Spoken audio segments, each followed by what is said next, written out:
And hello, hello. Good evening. How's it going? Hi there, folks. Welcome to another Saturday night. Fun, fun, fun. Yeah, so we have a survivor of BaronEngel. I'll be giving you guys a report about that. And I'll be giving you guys a report about a convention I'm going to be doing next weekend here in the Bay Area. A really cool event that my wife and I are going to be showing and exhibiting at. And after 6:30, my wife is going to be here in the studio, and the two of us are going to be doing art for the rest of the evening. So, Outstanding. Cool times. Yeah. Oh, by the way, I say good point, Orca. But the embargo is lifted up to and including the perfect pair. Yes. You can talk about the perfect pair and and previous, but not the last. But not today's show or last week's. Right. So. And Sonny, like maybe ping me, as long as it's not a very long conversation, because once the evening is over, I'm going to want to eat. But if you want to ping me after the stream, we can talk. Yeah. So basically, everything up to a perfect pair. Don't go past that. Right. So fun. Yeah, I would say the show that came after the perfect pair was written by M.A. Larson. So yeah. He's back. Folks. I understand it's very, very meta. Yeah, just a little bit. Yeah. Yeah. So, and of course, we are running the air conditioner, so if you hear hum in the background, yeah, it's just toasty enough. And especially once we have 3 people here in the studio. We'll get a little more audio gain you want. Okay, we will gain you some thing. gain. How about I slide these things right up here? Okay. There you go, Nozumi. Hey, how's that sound? Does that just sound for better? you. Yeah. Just for you. There we go. I can make the little yellow lights flash instead of the little green ones. Yep.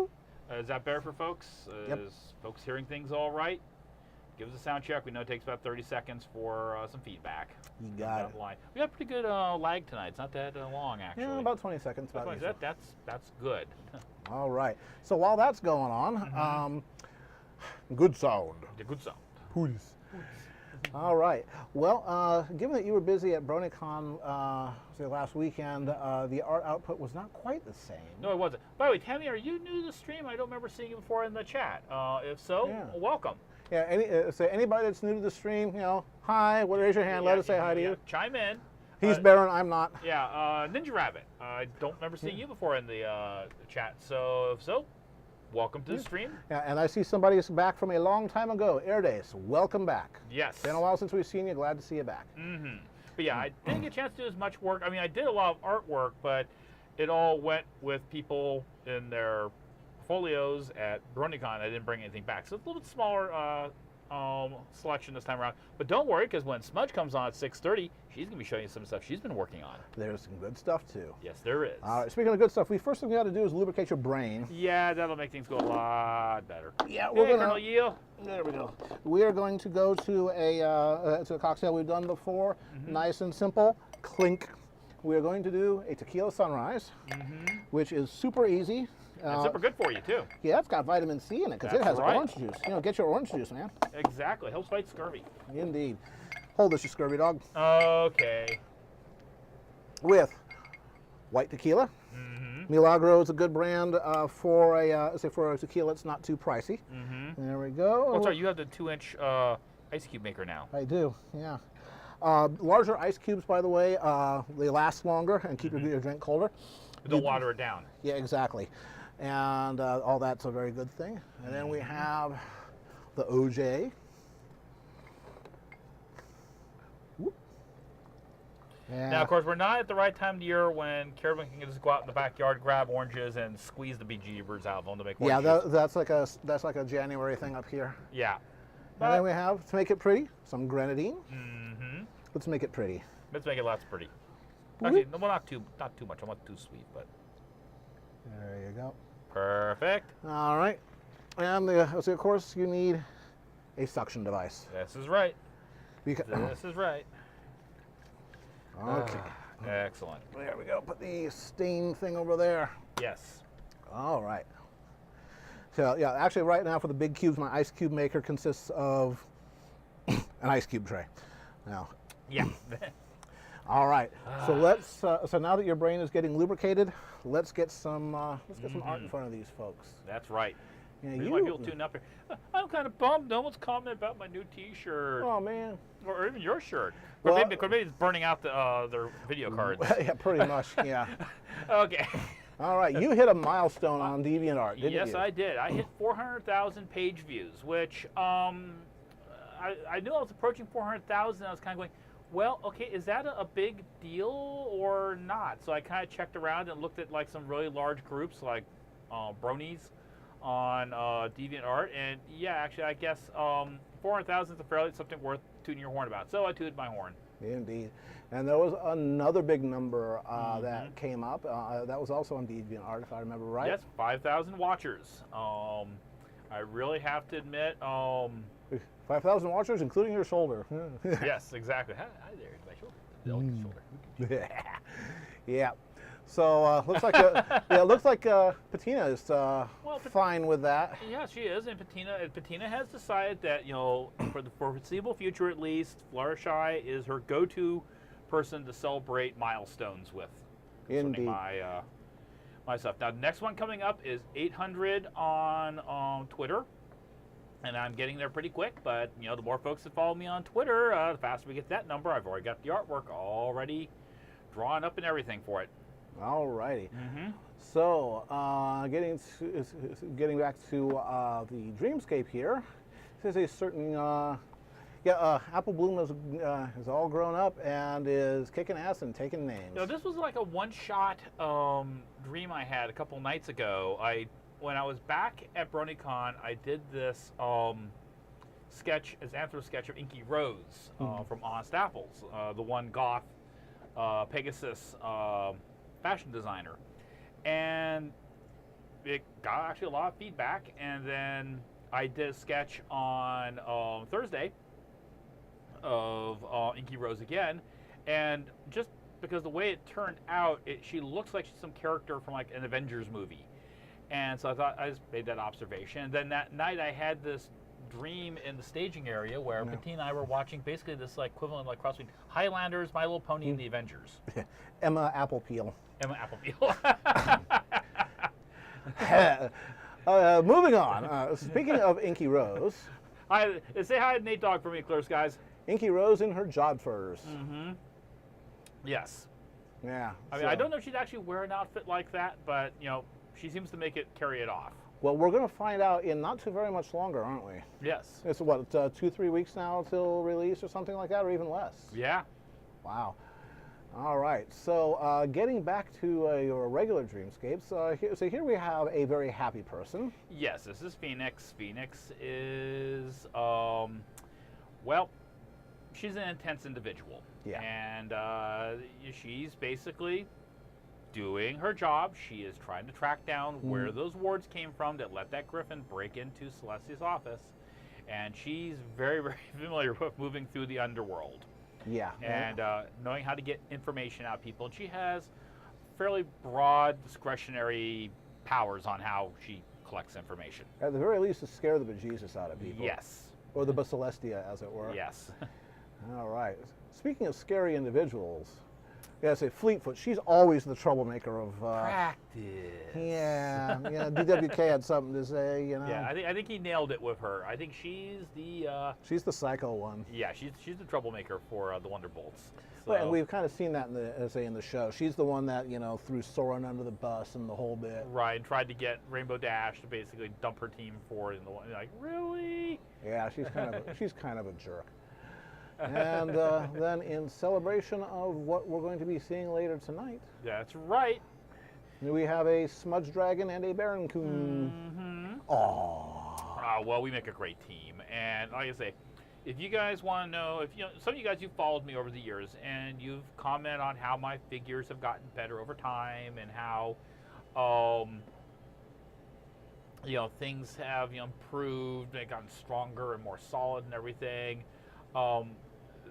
The dragon, Smudge Dragon, she's the one I think who's contributed some of the most to my growth and improvement as an illustrator. So, you can thank her. Yeah. And she's also the reason why your MLP style is very close to the real ponies and horses. Well, it's how I actually was perceiving things in the dream realm. But she's the one who kind of leaned over and told me, "No, you do it like this. Here's how you draw it." Indeed. Yeah. All right. Okay. So we will have more of a falling over tequila Don't bottle. go kicking the tequila That was, around. kick the tequila's my tequila, man. Well, you Kick my paid good tequila money all for over. that. Besides, that would ever do to you? It's there, not here. Yeah. Well, we'll work on that. So anyway, so what we're going to do tonight, again, is the first segment of the show. Again, for anybody who is new here, I think Dimensional, maybe you may be new. Hello, Dimensional. Yeah, Dimensional. Are you new to the Yeah. stream? If so, welcome. Yeah. By the way, hello, Dorian. Glad you can make it. Yep. For the first hour of the show, Baron's going to be doing a regular drawing. We'll switch over to the cameras. Mm-hmm. We take a break once an hour on the half hour for about 5 minutes because we all need to be biological. Yep. You know, do your stretches. So go hit the commode. Mm-hmm. And so at the 6:30, 7:30, and 8:30 hours, we're going to have, you know, Smudge is going to be sitting here. I'll be hiding over there, clicking buttons. Well, she'll be sitting here, and I'll be sitting over there. Well, there you go. We're just Yeah. going to do a big, you know, Keystone Cops room Yeah. over here. Yeah, he'll go to the auxiliary station. You got it. Yeah. So in the meantime, then. One thing we need to show off before the yes. Well, welcome back, Dimensional.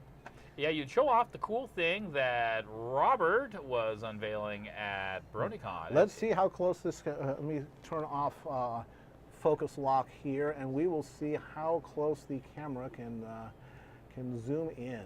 So main is a click Hey, here. Jarrell. How's it going, Mr. Jarrell? So I'm going to say configure video, and I'm going to say advanced settings, and I'm going to, let's see, actually that's under webcam control for the autofocus. Autofocus will be on. Yeah. Let's see what happens if I do that. That is the very cool Roan pen. That's solid brass. Clear Skies, Robert Morris had those guys made for Focus. yep, for BaronEngel. They are for sale. He still has some left. Clear Skies, just out of curiosity, was it just for the convention, or are you going to be doing the thing where proceeds of sales is going to go to the 160th at Fort Campbell in Kentucky still? If you could answer that, that'd be great.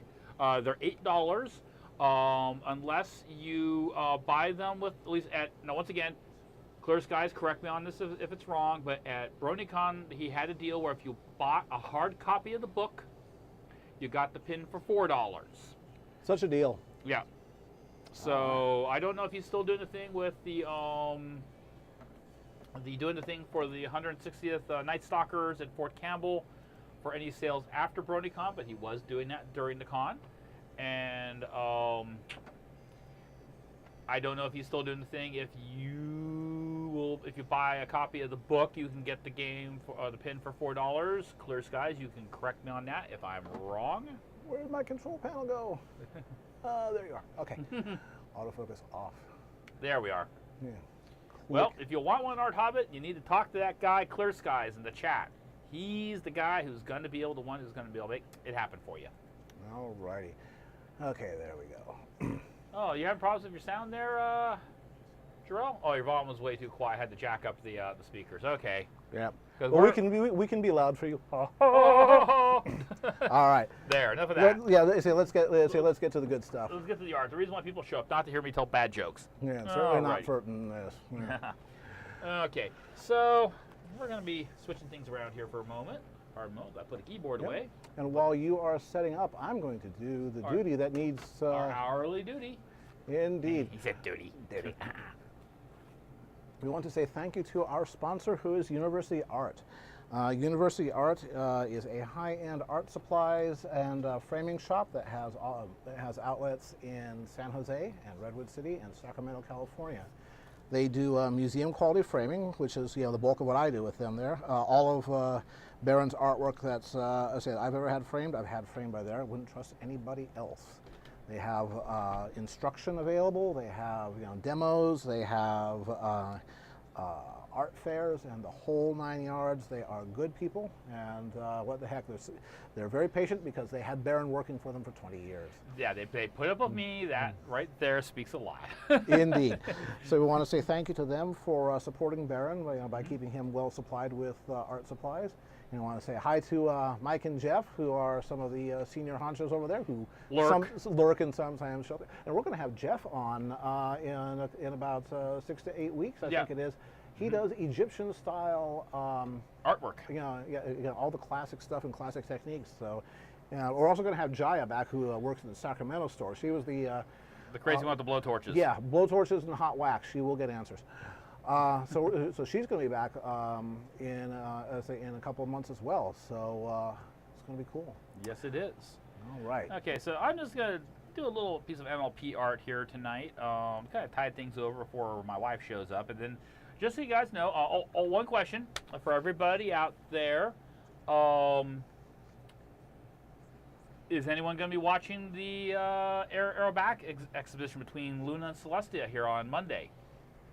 I plan on, we won't have full totality where we are, but we're going to basically get together and go out and watch the fun. Yep. I said, any new folks, you may see weirdnesses in color here, as I always have to run the ragged edge on the contrast here to pick up Baron's early pencil lines, because he does work lightly to begin with, but the camera can do that as long as I stay on top of it. The controls, not the that's about, I think you're right, Catspot. I think that's how you pronounce Braunschweiber's name. It always sounded like, some kind of obscure deli lunch meat. Indeed. He always loved me when I used to point that little detail out to him. Yeah. All right, let's see. Oh, by the way, I've switched my glasses. Yeah, later on when we switch, puts Smudge in the hot seat here. Baron will be keeping his regular glasses so he can see the comments, but we can make him feel guilty about it anyway. Yeah, well, I went through BaronEngel just wearing my regular glasses because it was impossible to be able to engage people in conversations without getting screaming headaches any other way. So there we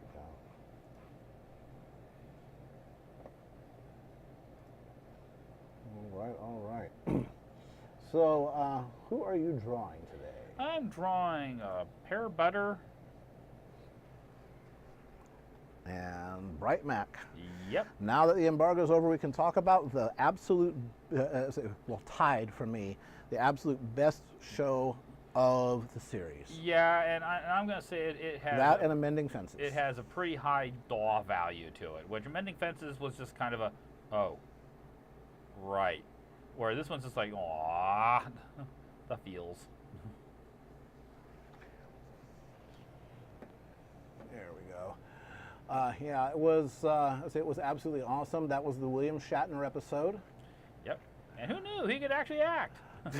Well, he's like 86 years old, and he actually won a bunch of awards when when he was in his 20s.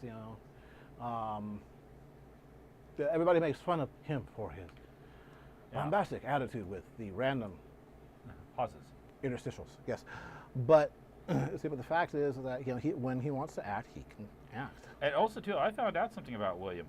Yeah. William, in his later years, has become a serious. I found this out through Smudge. He is a serious barrel racer.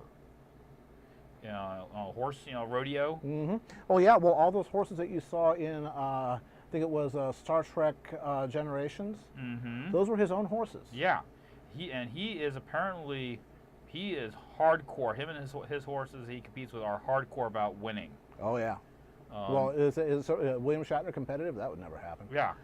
But yeah, he did an absolutely awesome job as grandpère, and and of course Felicia Day played a great Pear job. Butter.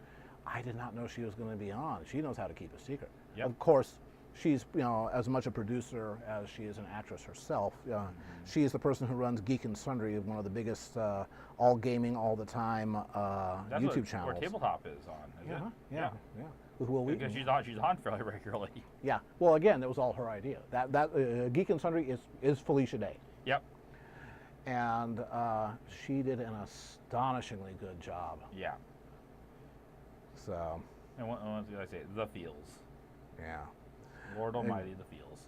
Yeah, and there were a few folks that were complaining about, oh, you didn't say, what happened to them. Well, to them I say, would you rather celebrate their lives or Dwell be on their luridly fascinated and dwell on the death? Yeah. If I had to choose between the two, I'll take what they did, and I think they hit it just right. Yep, it was a good balance, and I loved. I mean, he was only on camera for a relatively short amount of time, but I love Burnt Oak.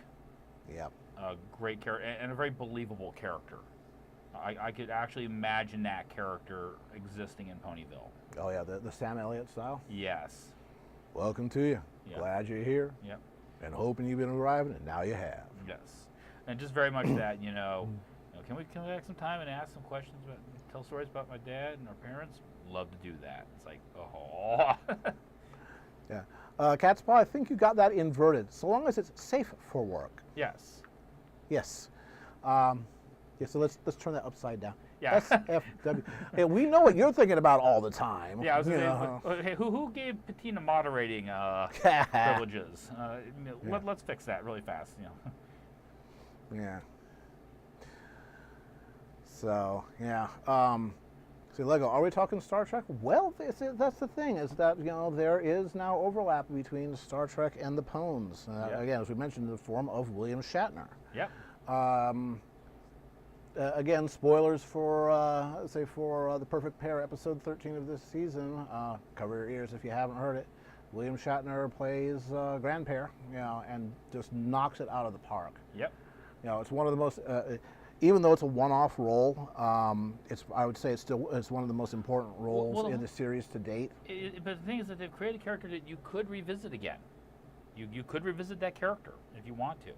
Yeah. And I thought it was also, Tabitha did a good job with Granny about so you learn. It's like, yeah. Yeah. So you're back. Yeah. Now that was just the voice acting in that show was perfect. Bang. And of course John Delancey, cute, cool. Yes. Forget. Yeah. That's another no longer embargoed discussion show. Speaking of Shatner, he's playing Two-Face in the upcoming Batman versus Two-Face movie. Is that animated, Matt? I assume it must be. Well, I mean, he's 85, but yeah. Yeah. See, now we need Patrick Stewart to voice Star Swirl. That would be the trifecta. Yes, especially and have trifecta, particularly because Star Swirl was the one who, according to the Journal of the Two Sisters, who summoned Luna and Celestia to fight Discord. Yes, and it would be great if Discord was in the episode. Oh, because then you'd have Next Generation back together again. Oh God, it would be so perfect. Yeah, in case if you're new here, yes, we're geeking out. Deal with it. We're nerds. We're nerds. We're old nerds. I'm just a nerd. Yes, I'm only a nerd. But again, I also really like the character of Burnt Oak. Again, the Sam Elliott style voicing, although it wasn't Sam Elliott. I forget the actor's name. That would have been just too amazing if they actually got Sam Elliott. Yeah. But again, a great character, and as has been pointed out, the actual characters of, Applejack, Big Mac, and Apple Bloom demonstrated great maturity. Yes. In the face of not so great maturity from Granny Smith. Yeah. Well, sometimes it ends up being the youngers are the adults in the room.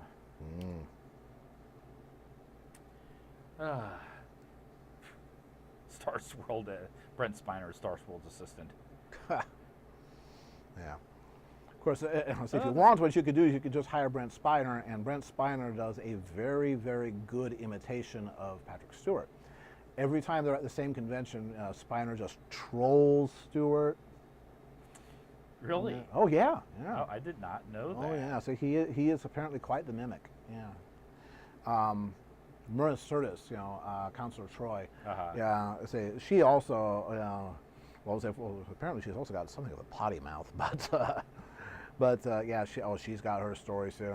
She'll tell them. again, just about everyone involved with, let's say, with Next Gen.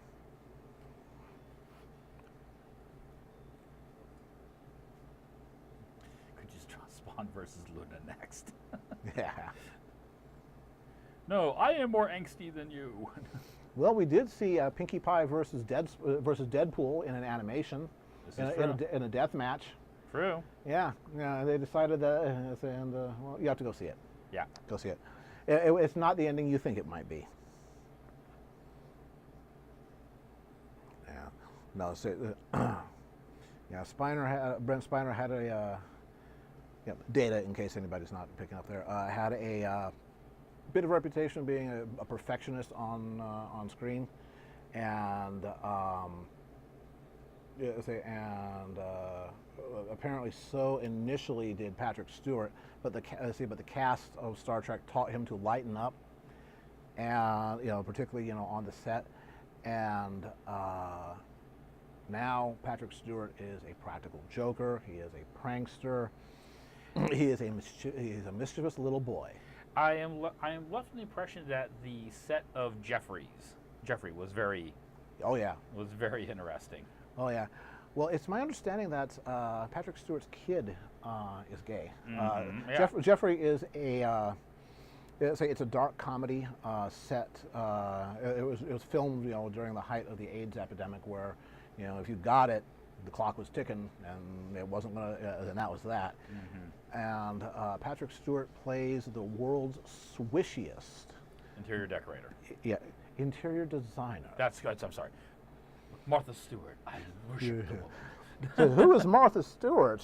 Leave this house. Yes. Martha Stewart is a lovely woman who thinks that any problem can be solved by a dry floral arrangement. I worship her.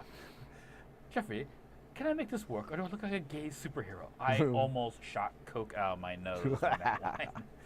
And I loved your description of when you were, so okay, we're going to watch this movie, it's this, and your thing of Ferris Bueller's Gay Off. Yes. I was like, Let's just say that the fourth wall does not exist, because Yes. they speak directly to you, right Yes. in the middle of scenes. yeah, and it is amazing. Yeah, Netflix has it, but only on their DVD plan. They don't have it for broadcast. Oh, Yeah. too bad. But pick it up, Jeffrey. It's Yes. great. It also has, I forget the guy's name. He played Neelix. Oh, yes. Yeah. So he's in it too, and Sigourney Weaver. Yes. Sigourney Weaver basically plays a Dr. Laura Schlesinger type, villainous, as it were, and she sells it. Yeah. Hello, Kaylin. Yeah. Welcome. Yeah. So here's one that Foxfire Glow probably knows, but Michael Dorn took all his Star Trek money and takes it and he buys old, decommissioned military aircraft. Largely transports and trainers, but I believe he has a civilianized Sukhoi 25. I think that's the pride and joy of his collection, which is the Soviet equivalent, and I do say Soviet, not Russian, because of when it was made, of the A-10 Warthog. It's their ground attack armor cracker. Yeah. Yeah, and he's got one. Yeah. He flies them himself. The Grak or the Crow or Grok.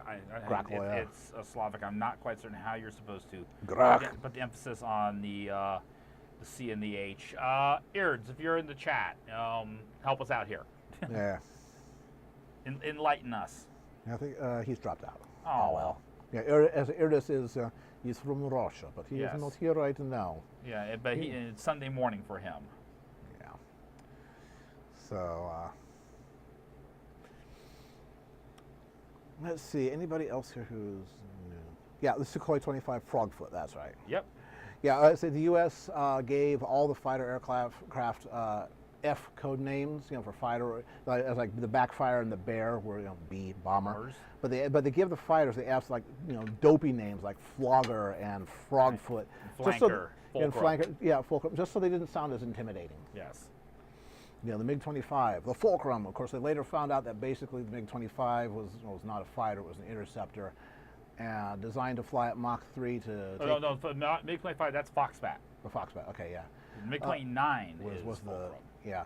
The MiG-25 was basically designed to fly at Mach 3.2 to intercept B-52s way off the coast. Once. or they were predicting the XB-70 Valkyrie, which was Yeah. going to be a Mach 3 bomber, which is why they want something faster than the bomber. Yep. And then we went, nope. But then they went, hey, it makes a great recon platform too. Yep. May just spend some money. Yeah, made some money, but they got a great recon platform in a lot of parts of the world. They did. Yeah, well, I mean, to this day, if you have a lot of money, if you go over to Russia and you want to spend, $40,000, $50,000, they will give you a ride in a MiG-25, in one of the trainers, and they will do the ballistic maneuver where they go up to about 80,000 feet, open it full throttle, then point it up. And it does this big arc, and the engines sputter and sort of die out, and you go up and up and up, and then you go back down, down, and you peak at 125,000 feet. Yep. And you get cosmonaut wings. Yes, because you went to space. Right. Space. Yeah. Well, again, I think in Russia, cosmonaut is 30,000 meters and higher.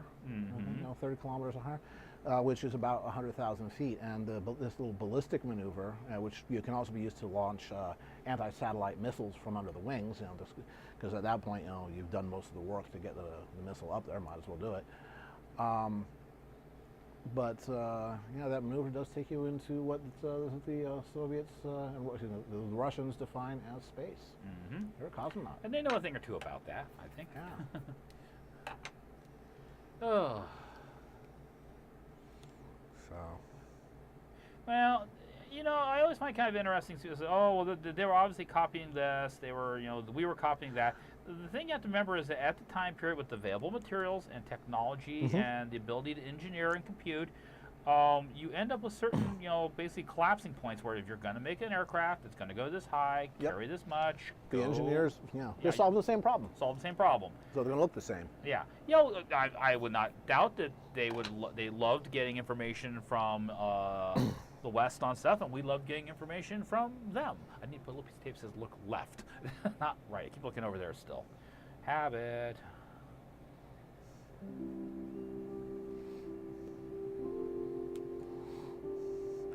I'm just going to mess around on the keyboard because I don't get to do that a little bit later on because the keyboard is nowhere near where I'm going to be. Yeah. Once Smudge comes in here, the improv music will go away for the evening, so it'll be a little bit quieter in that sense tonight. But don't worry, my wife and I will do more than enough to fill up the space with noise. We're good at it. Yep. Yeah, I'm saying if you're sick and tired of hearing about that pony stuff, well, Smudge is all about anime. That's right. She is totally. And that's actually one of the things I want to talk about. One of the reasons why we have her on tonight is because next weekend we are at the Crunchyroll Expo in Santa Clara.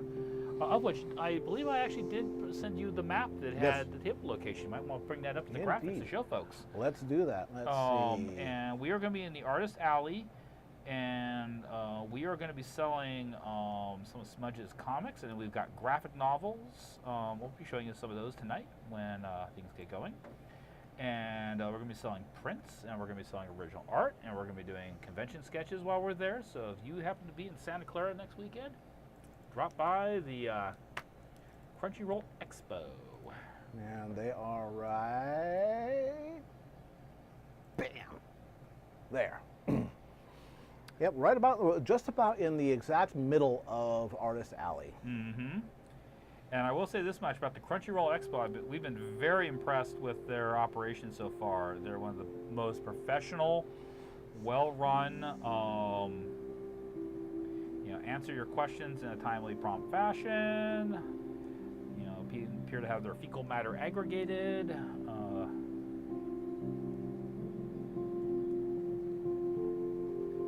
are very, very excited about this. So next weekend, I'm doing the Crunchyroll Expo, and then I'll be back the week after that, and I'll be doing my report for Crunchyroll Expo. As far as BaronEngel went for folks, BaronEngel was actually a very, very good convention, both for me personally and for Clear Skies at the Roan RPG table. I was sitting at his table along with Nate Dogg and Shownuff 44 and Ducky and Jay, brain moment here, does Little Miss Rarity, the Tumblr, and had a great time. Had a lot of folks drop by and say hi, and if you happen to have been at BronyCon and dropped by the table, thank you very much for making it a great weekend. I need to practice more here.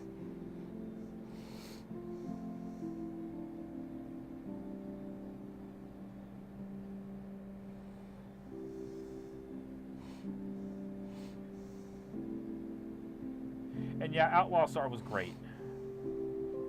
This kind of weird, funky, techno mage, kung fu fighting ships anime from the late 1990s, early 2000s.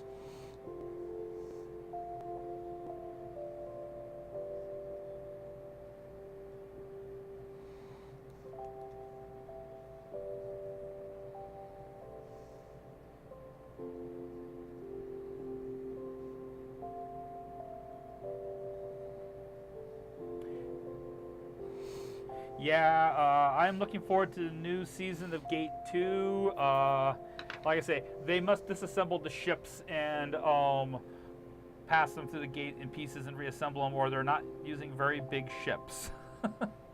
Or they're going to build them over there on that side of the world. Because unless they figured out a way to widen out the gate, you're not going to be rolling a destroyer through it. Yeah. Sundara battle. Yeah. They say that would consume half of Japan.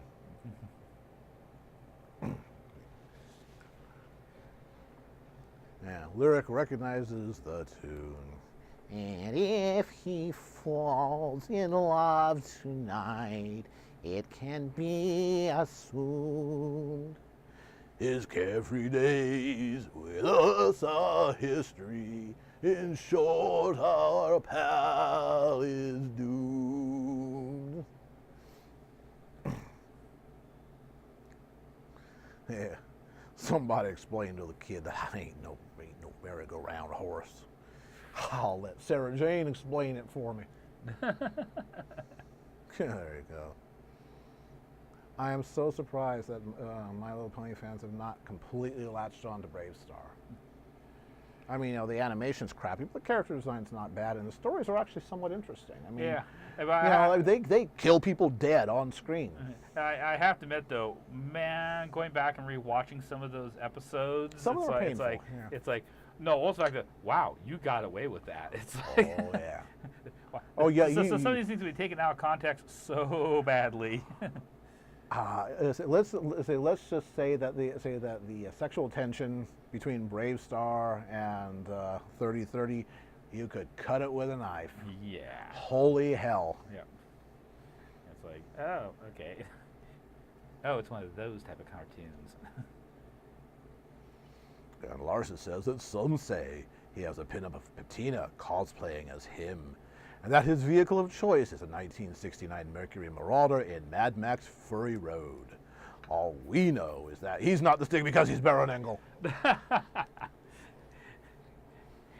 Actually, my family, for a very short while, I believe we had 1967 Marauder. Yeah. So here's a riddle for you. Yes. What does Patina's T-shirt and Top Gear have in common? They're both full of boobs. Yeah, I mean, Patina is curvy, but I got to tell you, the biggest boob to be found has got to be Jeremy Clarkson. Yeah. Yeah. I've not seen any of the episodes of Grand Tour. Yeah, I haven't yet either. I've heard it's actually not bad. So as long as Clarkson takes a bit of a chill pill, Of course, the other thing is I would love to see more of an emphasis on cars that mere mortals can afford. Yes. It's like, okay, anybody can make a nice car when, they can sell them for $1 million a piece. I could make a nice car, if I was given $1 million budget. Yeah, I imagine Brian downstairs could probably make an excellent car for $1 million. I think he had. Now, remember, he used to work for Ameritech Racing. Yeah. So, yeah, he did.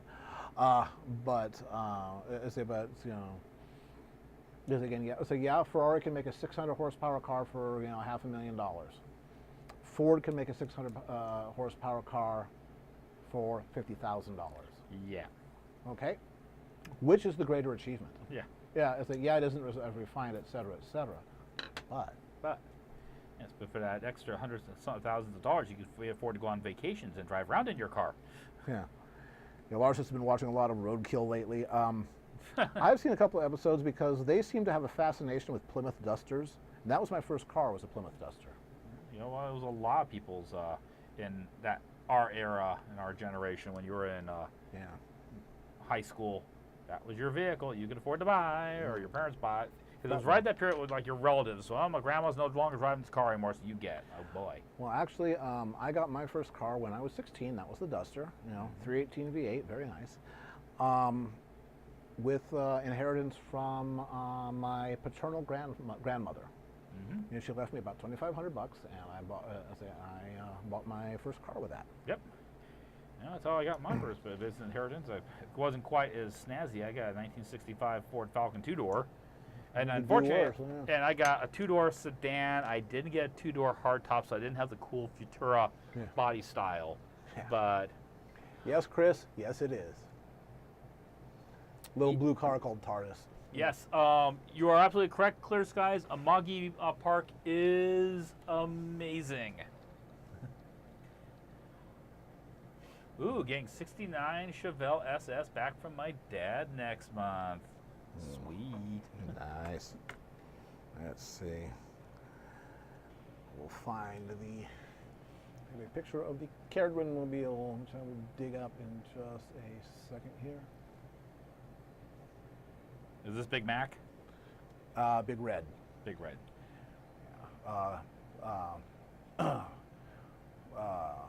Brony Mommy, Susan Pyle.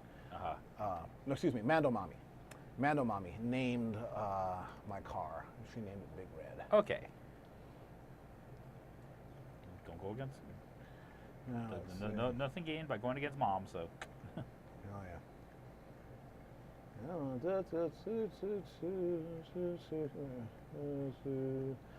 Scrolly. Where the heck is? Yeah. Okay. Fine. Oh, there we go. Copy image address. Over here. Yeah. There we go, and we say paste as. There we go. That's what I drive. Anyway, first thing I do is drive a car to reverse the chassis so that it looks like it drives backwards when it drives forward. Somebody did that with a truck where it looks like it's upside down. Now, yeah. They say, given the existence of McDonald's and the fact that California has Apple in it, I could not get Big Mac. So,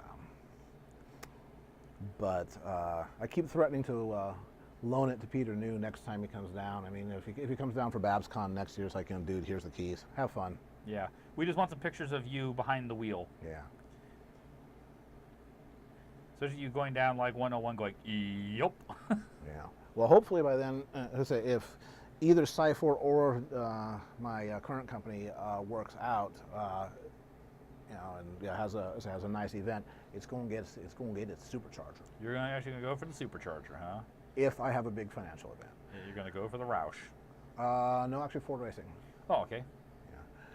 Yeah. Because if I get Ford Racing, part installed at a Ford dealership, it is covered by my 100,000-mile bumper-to-bumper warranty. Oh, very nice, very nice. Yeah.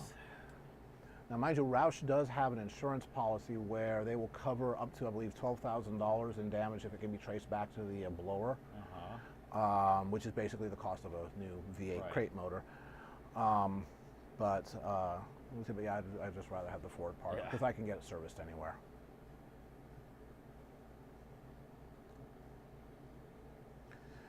Now, And that would be, and the other thing is that it's got the CARB rating on it, which means that I can legally drive it in California because it's got the certification for emissions. That's nice too.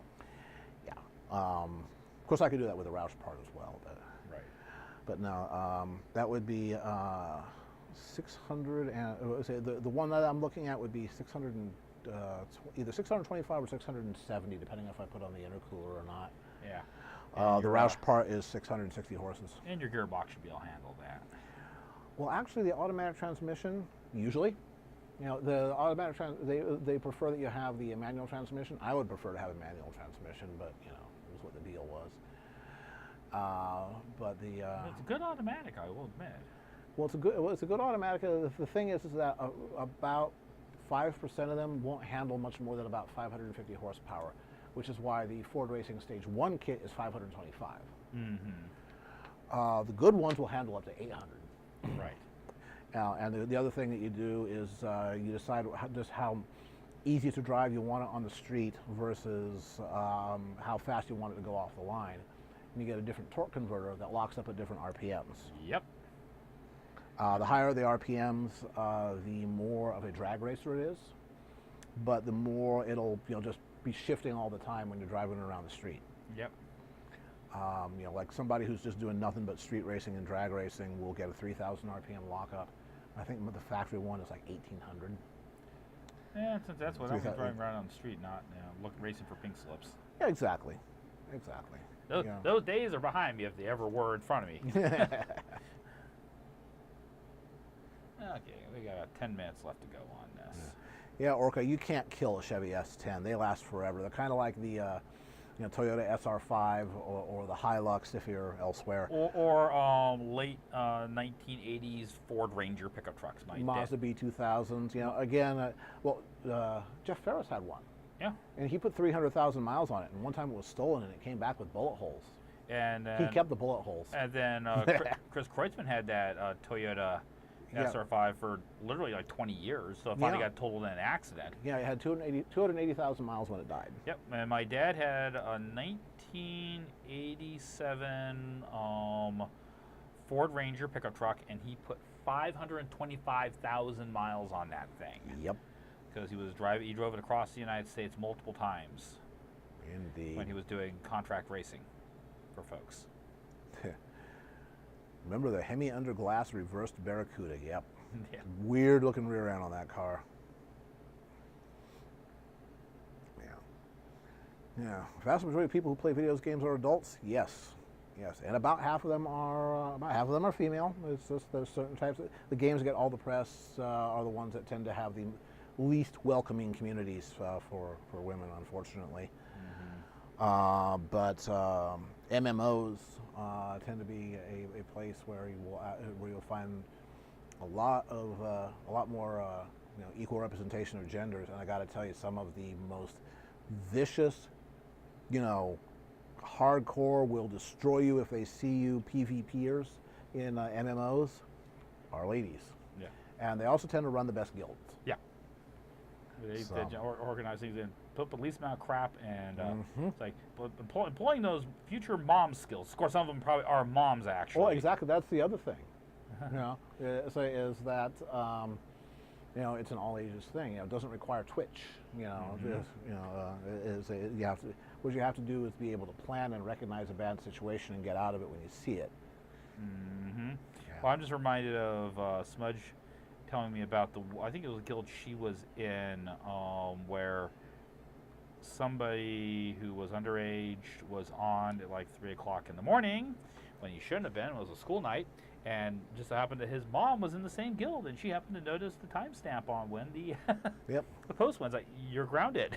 Yeah, well, I remember seeing that. Yeah. It's like, congratulations, Billy, you're grounded. I assume that everybody here has seen Button Mash's Adventures, the fan animation. That Janimations did. Yeah. And when Buttons tries to curse out his mom in the synthetic language of obviously the Legend of Zelda knockoff, and it turns out she speaks that language too. Yes. I heard that, and you're grounded for 2 weeks. Yep. Yeah, I think I think he cursed, called her like she devil. Yes. And she just kind of smiles and looks back, and it's like, Tarun den Bleem. yeah, You're grounded. By the way, you're grounded for 2 weeks. yeah, just keep digging that hole, Sonny. Yeah. First rule of holes: if you find yourself in one, stop digging. Yeah. Yeah. If you say stop before you hear Mandarin Chinese. Yeah. Yes. Or it starts getting hot. Yep. Somebody who may be new. Hello to I'm the Plague Pony. Are you the Plague Pony? What plagues do you bring? Yes. Welcome. I'm not going to get this one all the way finished before we're done, but I'll get this to a good stopping point. Yeah, you got another 5 minutes. Yeah, I got another 5 minutes, but I'm not going to look at this one. Is Shame and Shiahime. Are you folks new? If so, welcome. If not, well, then welcome back. Yeah. Get a car with a Wankel engine and keep telling everyone, want to see my Wankel?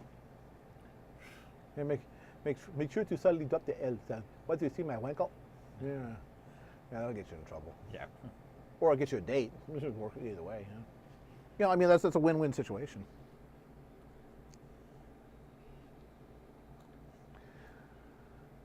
Wankel engines, some of the loudest engines in the world. Yeah. And nobody knew how to classify them for racing purposes. Because what's the displacement of say, of a Wankel motor, rotary motor? Well, it depends on when you ask. Yeah. Yeah. So they just ended up just going with some fairly arbitrary. That one gets about 200 horsepower, so we'll say 3 rotor with that much. Yeah. Yeah. Here, and look at our puppies. It was like my dad when he used to drag race. He had a Fiat Abarth 650, and he used to actually drag race the thing out at Irwindale, and they never could quite figure out what class to put him in because he ran way faster than the Volkswagen Beetles and some of the Renaults and Lancias and things like that. So they eventually, because he was just running away from in that class, so they created a class for him. They called it Unlimited Shopping Cart. And for the longest time, one of his buddies actually built for him this little motorized big silver key that sat in the back. It was a back engine powered rear engine car. And it would turn as it ran. Crowned slow like a big wind-up car. Because especially back in the 1950s, this thing was tiny on LA freeways, surrounded by ginormous Chryslers and Buicks and everything. Oh God, there's somebody around here that's taken a smart car, those little tiny things, and stuffed a Hayabusa 220 horsepower motor into it, painted flames on it. Yeah, and it goes zooming up and down 280 at about 120 miles an hour. And it's just, oh my God, that's insane. I told you one night I was coming home from UA, and I saw the Hyundai Excel, and I was driving along with the window rolled down, and it was late, summertime, but late evening, around 8 o'clock, so the sun was getting kind of low. And I was in like the middle lane, or the next to middle lane. There was this Ford Mustang in the middle lane. Then on the outside fast lane, we start hearing this whining sound. And coming up in our mirrors is this smart car. It's got this roll cage, this ginormous like sprint car spoiler on the top of it. And there's this guy inside wearing a motorcycle helmet. There's obviously a full roll cage. And he's got this look on his face like, I am doing the coolest thing in the world, or I'm going to die doing the coolest thing in the world. And he went blowing past me in this Mustang. And the Mustang kind of looked at this like a moment, like going, I was like this predator on the Serengeti going, I could chase that down, but if I catch it, it might kill me. Well, what do I do with it? So I'm just going to ignore that existed. I'm not going to call this one in. Yeah. If I don't acknowledge it, it never existed. That's a classic car, Cato. Mercedes 250 SL. Oh yeah. Something you can put 500,000 miles on as long as you keep on top of it and clean out the interior once in a while. Yep. Change oils and dump out the ashtrays. Hello, Darth Vader. Hello. So let's see. We're about ready to go to our. In 3 minutes, we're going to go to our first break, and Darth. And when we come back, my wife will be joining me, and for the rest of the evening, we're going to be doing art together here on the stream. Woohoo! Ain't that going to be something? It's going to be so wonderful. It's a wonderful thing. My wife's probably downstairs just shaking her head going, why'd I marry this yokel? Because you're a nut. Yeah, I'm a nice guy. Yeah, Lars, as I recently took a same day down to Los Angeles, actually Hollywood and back trip to attend a movie premiere that Peter New was in. Yeah, at a film festival, and I completely destroyed my tires. No, it wasn't you and Lars. It was you and Chris, wasn't it? Yeah. Maybe you said Lars's. Yep. Oh, I guess. Yeah, but no.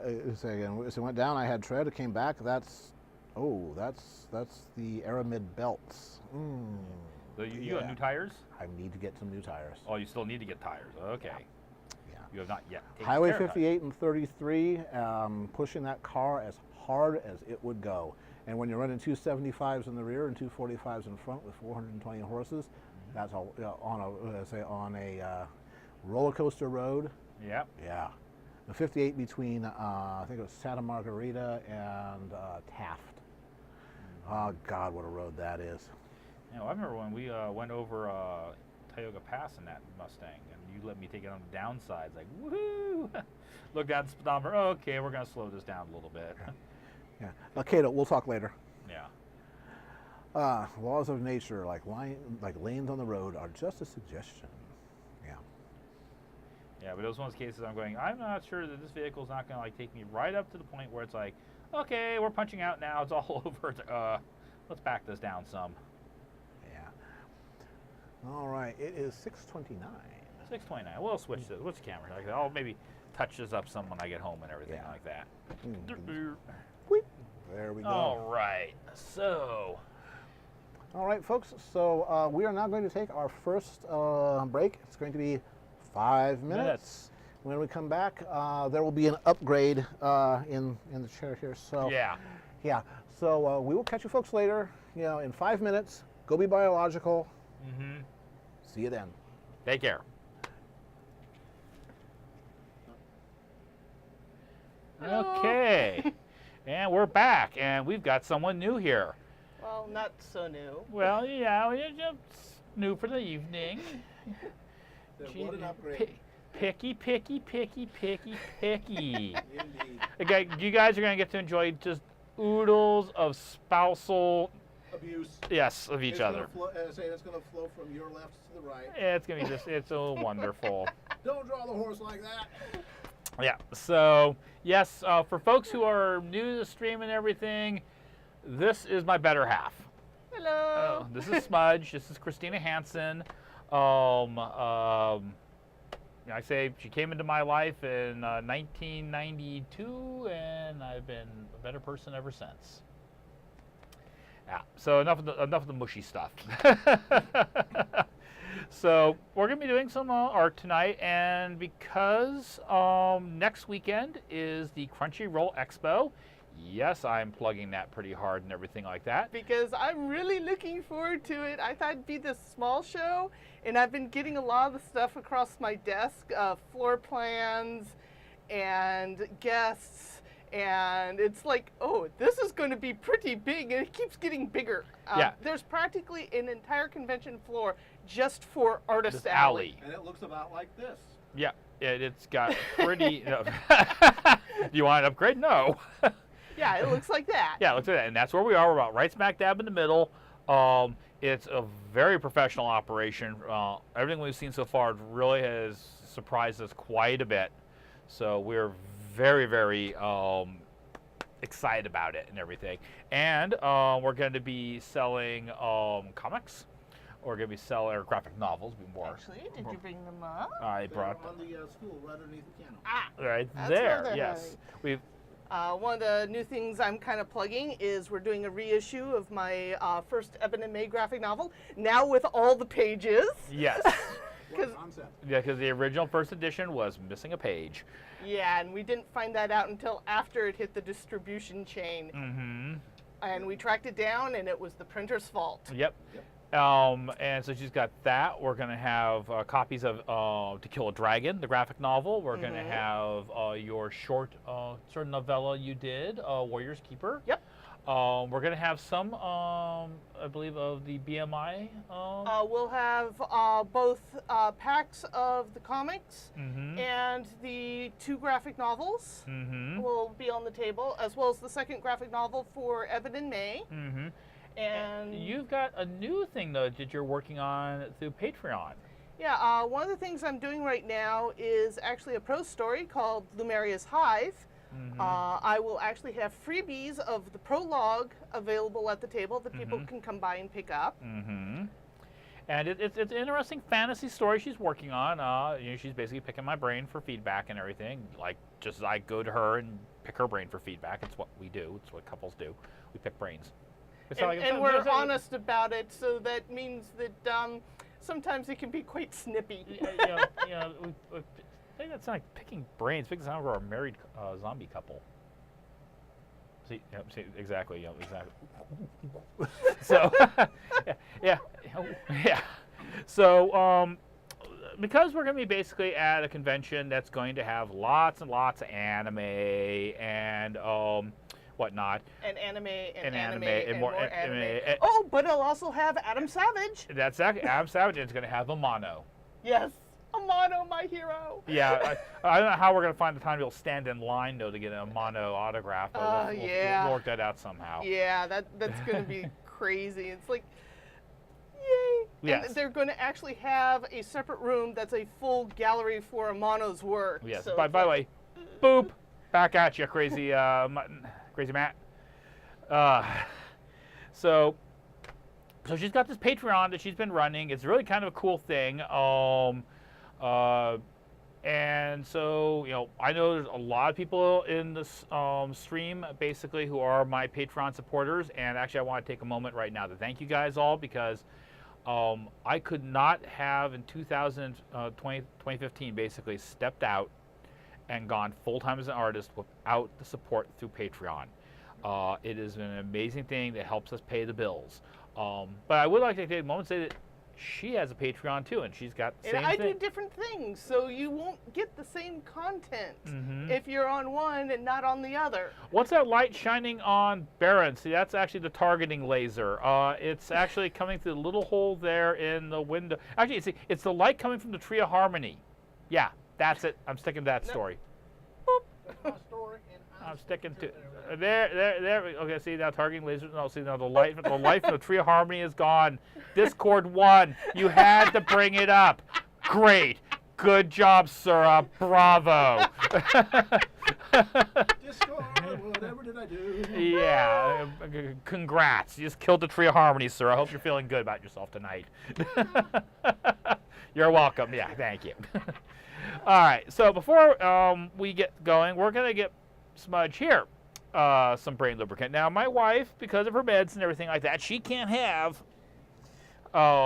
alcohol. She can't have that kind of brain lubricant. She can't have our kind of brain lubricant. Sugar. And so we're going to make her as a Roy Rogers. Yeah, I can have caffeine. Caffeine is okay. Okay. Real sugar is Okay. okay. Actually, I prefer real sugarcane sugar. And that's what this actually has. Genuine cane sugar. So this is a Pepsi 1893, which is a very much more... This is excellent stuff. and we got ourselves a nice schooner here with some ice in it. And I want to leave a little bit of... It's a schooner that you can do social adjustment with. Yes, you can. We'll set that... Actually, why don't you set that over there so you'll have a place for if you want to top yours off. Now, how grenadini do you like your Roy Rogers, dear? I get to play a bartender. Yes, he does. Actually, hold this for a moment here, dear. Yeah. Oh, and Tebow would like to know where you can get one of those comics if you're not at the con. I'm going to guess a certain website. Oh, yes. Well, it depends on which one. Some of my stuff is Say kind when. of all over the place. But Little more. Okay, that's it. Engleworks.com. It's a good place to start. Yep. Right. And if Catchpaw would be so kind as to place a link for smudgemarksengleworks.com, It would be grand. it would be amazing. Yes, it would. Now, which comment specifically? You have Smudge Marks and Ingleworks, where I'm slowly getting things backfilled there.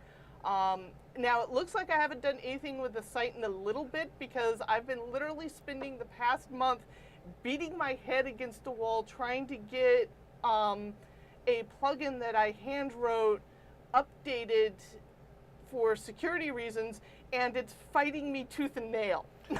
But I've literally spent an entire month not actually getting a single point anywhere. okay, with it. so Thibault, you check Smudge Marks Angle Works and it's not there. Then the next place I would check would be Radio Comics. Well, again, which comic? Yeah, well, he said, you just checked. It's not there. Which comic are we talking about, Thibault? Can we have a little bit more information? Yeah, Thibault was asking, just said, where can I get these comics if you're not? Okay. Yeah. Okay. Yeah, Abbott and May is still over at radio. Mm-hmm. To Kill a Dragon is on our personal site. It is also up on Tapas. Mm-hmm. They used to be called Tapastic. They've since changed their name. Are they on Comixology too? Yeah, you can actually purchase To Kill a Dragon on Comixology for your app. Mm-hmm. Right now you can only get Liberty from Hell through Comics Plus, but I'm working on getting it on Comixology. Hopefully we can get it also onto our own site. Mm-hmm. But I've got way too many stuff all over the place. It's part of my problem. And actually, one of the things we're working on doing is getting things kind of all brought together into one location. You know, way things happen with contracts and distribution. It got a bit squirrely there for a while. Now we're trying to all bring it all together. It takes time. Be But patient. Lumeria's Hive is a pros thing. You can only get it on my Patreon by being a Patreon subscriber. $1 a month, folks. Yep. 3 That's 1/3 all cents a I day. ask. All right. So But- speaking of comics and drawing and stuff, what are you folks going to be doing this hour? Well, we're gonna. What did you want to draw? I have an idea what I want to draw. Oh, I'm I mean, I have to admit, right now, one of our favorite animes that yes, it's on Netflix, but it's a great anime is Little Witch Academia, and I wanted to do some he Little really loves Little Witch Witch Academia. Academia. So I was gonna do some Little Witch Academia art myself. I don't know what she's gonna be drawing. I don't know. I kind of feel like challenging myself and trying to do A10-6 from Adam the Beginning. It's a possibility, definitely. You got ref for it? I think I have rep for it. All right then. Okay Let's then. switch over to the dual drawing view. Right, now watch the world. The world's going to go kind of weird here for folks as I shift this camera around. Isn't that amazing? Yes, we now are on lap cam. Okay, there we go. Hi there. These are my fingers. Yeah, it's tapas in small plates, not the other. Yeah. Fellow Edie would like the other, but no, that's not happening. but no. Okay. And just for our producer over here, I have noticed that we are occasionally going up into the first row of yellow. Is that okay? Yeah, it would slide it down just maybe an eighth of an inch. Oh, move it down just a little bit here. Channel your inner Larsis. There we go. Yeah. Yes, Larsis, give me your power. All right. So before we start this anime, whole little shitting ding and Oh dear, stream, did I accidentally over? Nope, there it is. Good. Ha, there's my reference. all's good. No, we're not looking at maids. We're looking at Little Witch. By the way, Karen, did you get the images I sent over earlier? I did. Yes, in fact, I didn't know if you later on want to talk about them or not. yeah, show off some of the stuff. Say Absa. No, we don't want to look at Annapolis. Oh, I took zillions of photographs of old Annapolis. Wonderful old architecture. And we can cover Baron's face up with it. Oh boy! Who'd want to look at my mug? Yeah. Come on, come on, come on, guys. Let's get to there. So, There. I will occasionally bring stuff up and say, hey, tell us about. So we will. All right.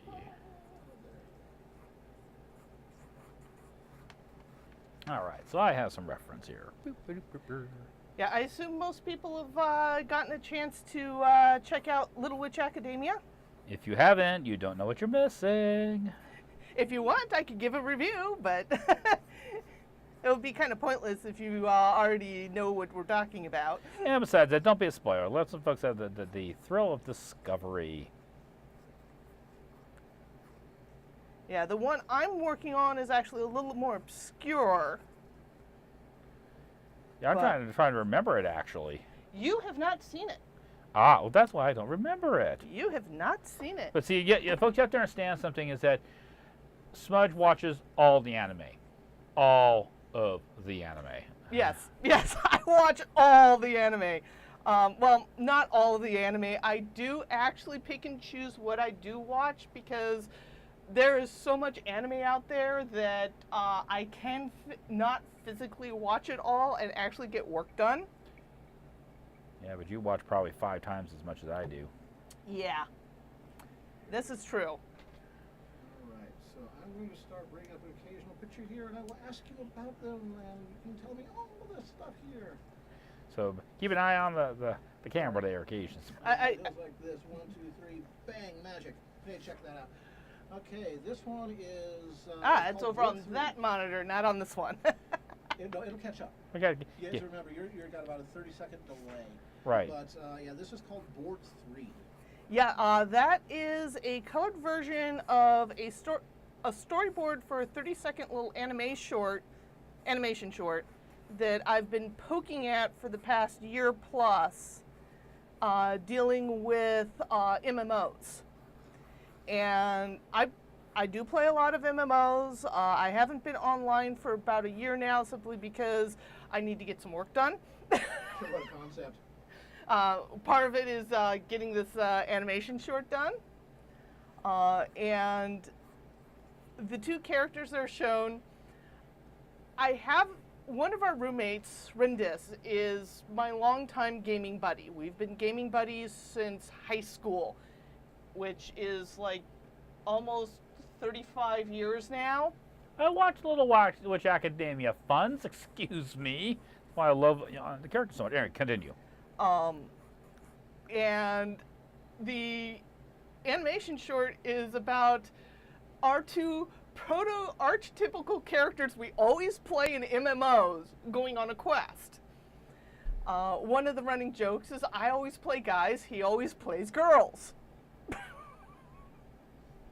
Which, although with at least Silver Tuppence, which is in a regular game, it's kind of hard to tell. yes, Silver Because Tuppence he is is very a- androgynous. He is a dandy. Yes, he is a He is dandy. fop. Hey, don't say that about Windshear's Tuppies. But he is not the only fop in the game, you realize. Yes, but Windshear's not interested in Calvados. She's interested in Tuppies. That is because Windshear has sense. There are so many. I don't know. I think Tuppence would say that Windshear is lacking quite a bit in sense. Yes, she is. But she's just misunderstood. No, she's special. Well, yes, she is very special. And, that's why, Tuppy should spend more attention to her. Oh God, we're going here again. That's right. That's right. Yep. Does this dress make me look fat?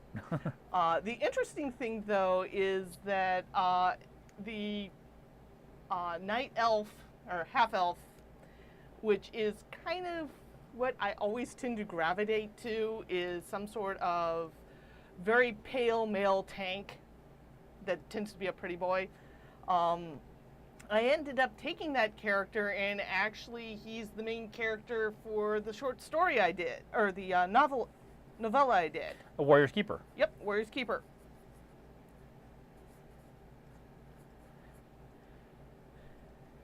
Man, I've got the proportions of this all over the place. So,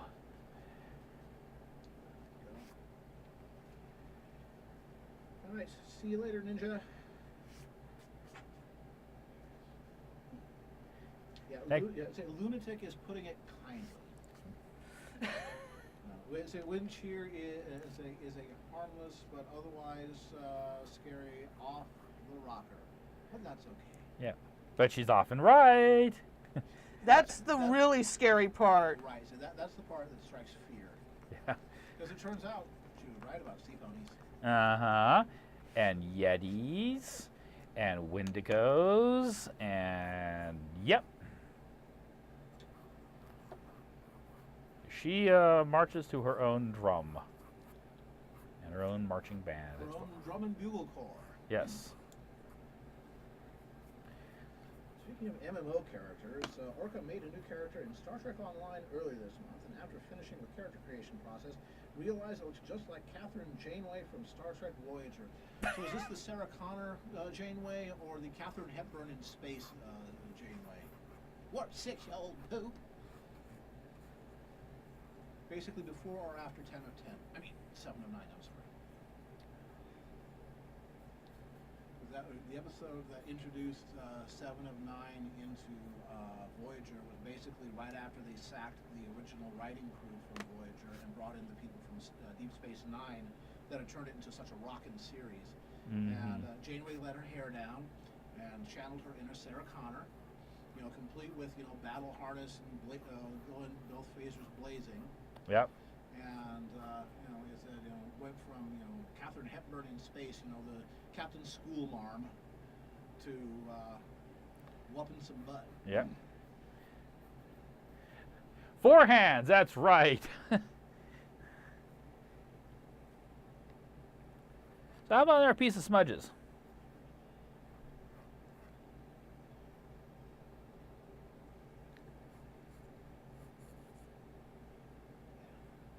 Don't worry so much. I'm keeping you centered on the in your aperture there. You are good. Yeah. Just generic Janeway. Kate Mulgrew has been doing a lot of video game work recently too. Let's see. She's done a lot of work in. Well, I know that she played a bunch of secondary characters in Fallout 4. Like, if any of you have done the compound associated with the little town of Covenant, she's the absolutely insane scientist, trying to root out the synths.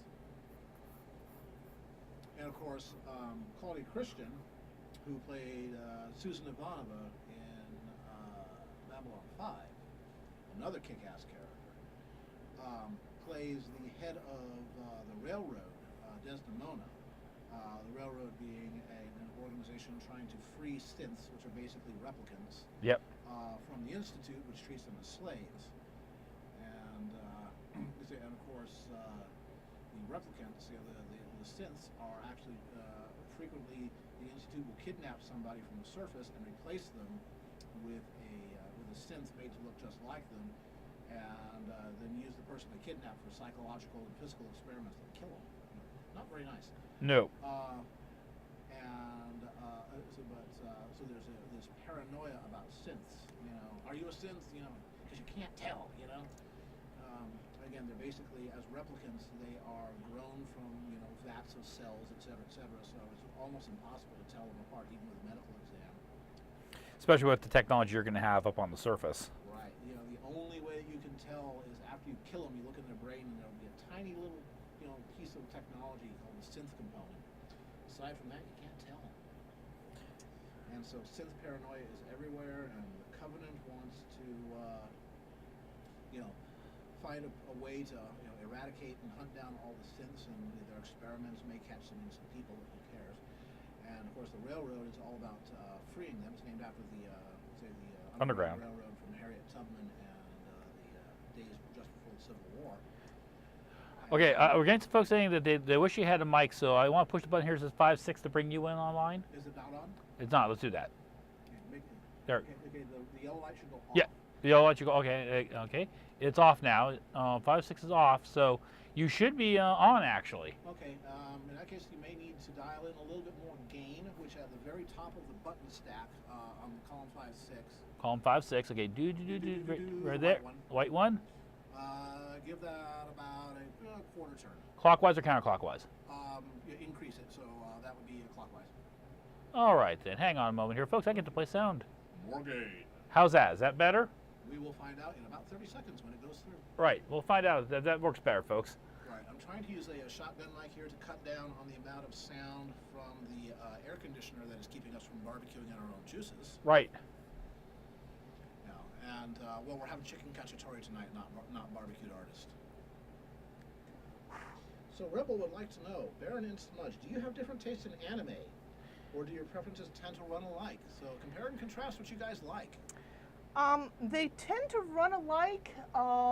There are a couple minor differences, but usually what happens, especially in our household, is that I'll go through a whole bunch of anime, pick out ones that I think different people would like, and then shove it down their throats. This is what being married is like, okay? This works for a lot of things other than just anime. There are some things, I will watch some of the horror anime that either her or James are really into. I mean, I found Hellsing interesting, if nothing else. Which I did not care for Hellsing at all. Right, but we have very similar tastes. Of course, that's one of the reasons why we're a couple. Recently, I introduced them to Castlevania, which is just absolutely awesome. Yeah, Netflix, could you please put some new episodes up? Yes, please. Though I was kind of amazed. I was like watching Castlevania going, this is the exact type of thing I actually typically don't like, but this is so well done. It's awesome. And then it's like Warren Ellis's name is plastered all over the credits. I'm like, oh, that's why. It's a Warren Ellis show all the time. And Trevor Beaumont, the voice actor, is just, he's wonderful. He makes the character come to life, and the character is just enough of a smart ass. If you don't like anime, but you really enjoyed like the quote-unquote Frank Miller's Dark Knight Returns, it's the same writer. Same kind of thing? Same kind of thing. It's the same writer. Warren Ellis not only wrote it, but he produced it, and it's just, like I said, his name is just plastered all over. Yeah. You might as well just like ignore all the other credits and just say by Warren Ellis, and you're done. By Warren Ellis for Warren Ellis. We're doing pretty good here at least on that end of things. How's are you getting a feed there? Going tappy tap tap. Yeah. Let's see here. Doot, doot, doot, doot. Okay. Doot, doot, doot. Okay, yeah. I may need to do something about that. Looks like I need to get a preamp into that. Okay. Not to worry. You guys ain't here to hear me. Yeah. All right. I highly recommend Castlevania. It just needs more episodes. Yes. Dang it. And of course, at least they started the second season of Little Witch Academia. It took them long enough. I mean, one series I'm slowly working my way through, I know Smudge hasn't seen yet, is Black Lagoon. That's actually got a bunch of the folks that we know from MLP in it. Yes. Like Lee Tokar. Yep. And it's, I've seen this type of thing before. It's often not my thing, but this time around, it's very well done. And so it's like, okay, I'm enjoying this. I'm enjoying the characters. I'm still grinding my way through first season, so don't start doing any second season stuff at me. Yeah, one of the ones I've been wanting to get Baron on that I think he'd enjoy, but we're going to have to go for the subs with it, is My Hero Academia. Yeah, I just, right now at the moment, the voice for the male lead English dub, his voice just drives me insane. And it's a great story, but ugh. It's not a drive, it's a short putt. Yeah. Baron, could you temporarily turn off, I'm going to switch microphones, turn off number 5? Okay, so I should hit number 5. Yeah, just the mute button right above the slide. And it's turned yellow. Hang on a moment here. We are doing things. Okay, and back on. Here we go. Pop. All right, let's see if that works a little bit better. No. Not really? Nope. Okay, turn off 5 and turn on the next one. Okay, shutting off 5. So 5, 6, go to 6, 7. 6, I mean, yep, okay. All right, does this seem to be a little bit better? No. No? Okay. Hmm. We'll have to find out what's going on with that. I'm going to shut that one off too. Yep. Okay. All right, let's put 5 back on. All right, 5 back on. All right, I get to push buttons. Baron's special. Yes.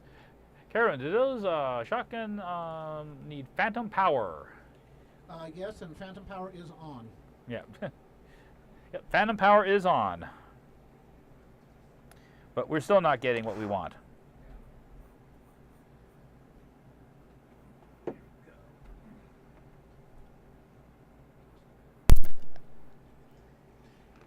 Yeah, another example of stuff that I'll watch that he won't is I'm actually a bit of a Naruto fan.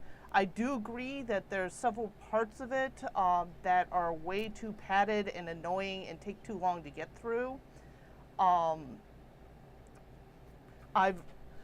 But as a whole and a story and a concept, it's actually pretty good. But it's not something I would necessarily recommend to people. It's what I refer to as a dirty pleasure. Yeah, if you want to, put away several years of your life watching the series, sure. Yeah, that's the other thing is I'll watch longer series than he will. Well, it's usually it's commitment at times. Like, she likes One Piece. Well, there's been a few occasions where I almost gave up on One Piece, and then the next episode they actually start doing things again. It's like, come on, people, stop with the tease. And as I've gotten older, I've learned to appreciate more and more the case of this is a good, tight, well-written and edited story. With that said, I've been actually really enjoying Boruto, which is the sequel to Naruto, because they haven't done any long filler padding. Give them time. Yeah, I know, the series just started. Give them time. They always start out like saying, oh yeah, they're on the ball. No, wait. What was it, Yaopeta that... Yaopeta started off really well and then dropped into tournament hell, and it was just worse than Dragon Ball Z. It really was. It was like... And then it turns out that's when they hired a Dragon Ball Z director to work on it. It's like, dude, stop it! You're ruining a perfectly good, wonderful show! The one show I need to get back to at some point in my copious spare time is I need to finish up Silver Spoon. Oh, Silver Spoon was awesome. I can't wait for more episodes of that to come out. What was funny is one of my favorite sports animes is Haikyuu, which is all about volleyball. And I actually got a chance to sit down and show like the first couple episodes to my brother, who coaches volleyball. Was almost on the Olympic team like 10 years ago for volleyball. And he's like, wow, this is actually really good and accurate.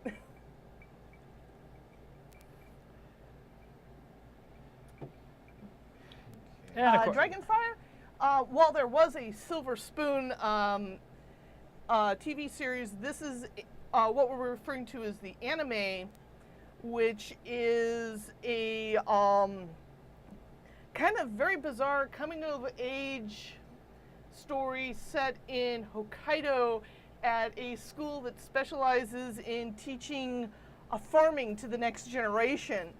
And while the character grows and evolves during the entire thing, it's a very interesting look at modern farming in Japan and the realization that little mom and pop farms aren't cutting the mustard anymore. Nope.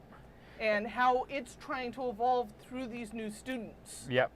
And that is actually a very big battle because you have some of the kids who still want to preserve the old traditions, and you've got some going, look, we've got to streamline and go big. Go big or go home. Yeah, there's a lot of questions of going big or going home. AKA Almost Famous, more like AKA Almost also ran. He was one of the alternates. Yeah, something like that. He was kind of already at that point. It was a case of, if I remember right, if one team lost and they won against a third team, they'd actually make the shortcut. Okay, so there. It was like, if someone had rolled snake eyes, they would have done it, but that didn't happen. Oh, well. Yeah, so, Matt says, have you ever watched or read Urusei Yatsura? Urusei Yatsura is such a classic that even I have seen it. Yeah. Yes. One of the first Rumiko Takahashis to hit it big.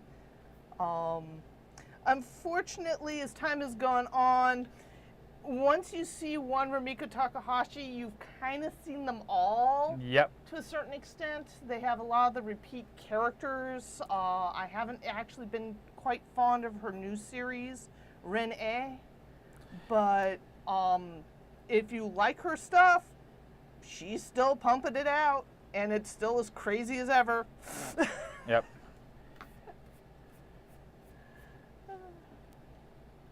I have a suspicion about the audio. I'm going to look it up. Ah, what's that? That phantom power may be only to the first 4 microphones, not the first 6. Aha. Ooh, that would make a difference. Right. So for those that have not had to deal with phantom power and microphones before, some microphones need to have power supplied to them in order to return the signal. That's phantom power. It's 48 volt, and older microphones that do not use phantom power. The older ones used to be damaged if you actually hooked it up and turned it on.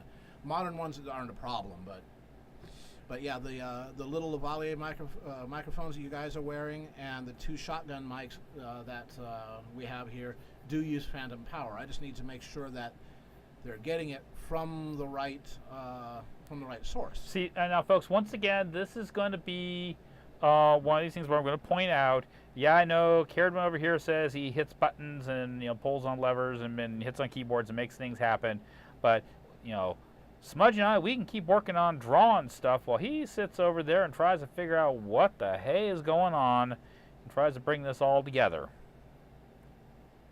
Yeah, a couple of the other series I've been, at least in this season, I have to admit, one of the ones I've been watching with James that we've been incredibly fond with is Knights and Magic, which really surprised us because I went into it expecting it was going to be a complete and utter hot mess.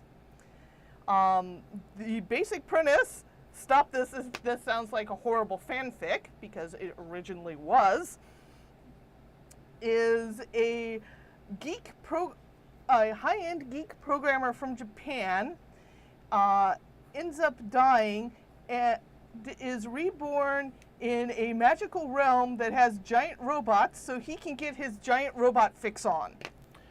By the way, someone is asking whether or not you're drawing Scud the Disposable Assassin. No. Who I am drawing is A106. He is the main android character off of Adam the Beginning, which is a prequel to Adam, the Mighty Atom, aka Astro Boy. That came out last season. It's actually really good. I'm really hoping they actually do another season because they have a lot of unanswered questions. I want a second season of Devil's a Part-Timer. Everyone wants a second season of Devil's a Part-Timer. Well, there's a certain connection I can have with that because I worked for McDonald's, not McRonald's, but that was my first job when I moved up to the Bay Area in the early 80s. So, want some salt and pepper fries with that? Yeah, exactly. Besides the fact that there's some really great characters and some great voice acting in it. But I was actually really surprised, and if you remember any of the original Mighty Atom / Astro Boy world, everything fits into place, including the 2 crazy college scientists who create him, which end up become major characters in the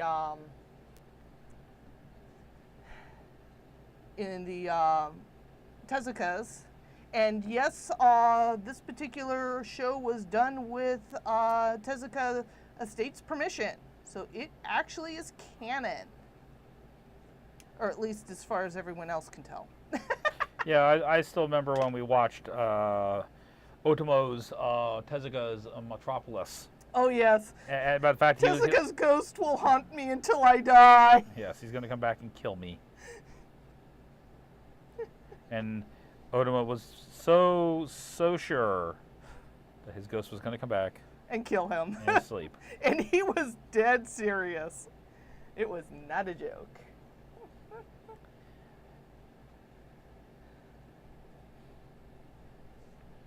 And time, we are looking at Okay, once again, I thought, oh my gosh, we're probably already through our first hour. It's like, no, wait, we have time.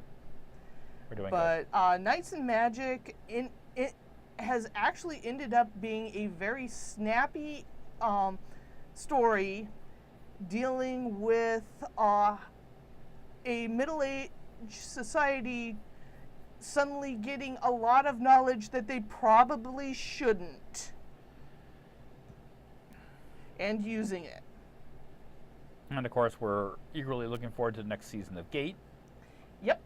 I believe the next book they've got scheduled to come out next month, and it's usually about a year after the book comes out that we start seeing the rumbles of the anime. Yep. Now, have you guys jumped ahead? You and James jumped ahead and started watching the second season of Haruhi already? No, we are not. We're purposely waiting. Thank you. We're also purposely waiting on the third season of Voltron, so no spoilers, please. Yeah. No spoilers. Though apparently, from the internet's reaction, Prince Lotor is everyone's space daddy, or dandy. Oh, that makes sense. That's if I remember of him from the original.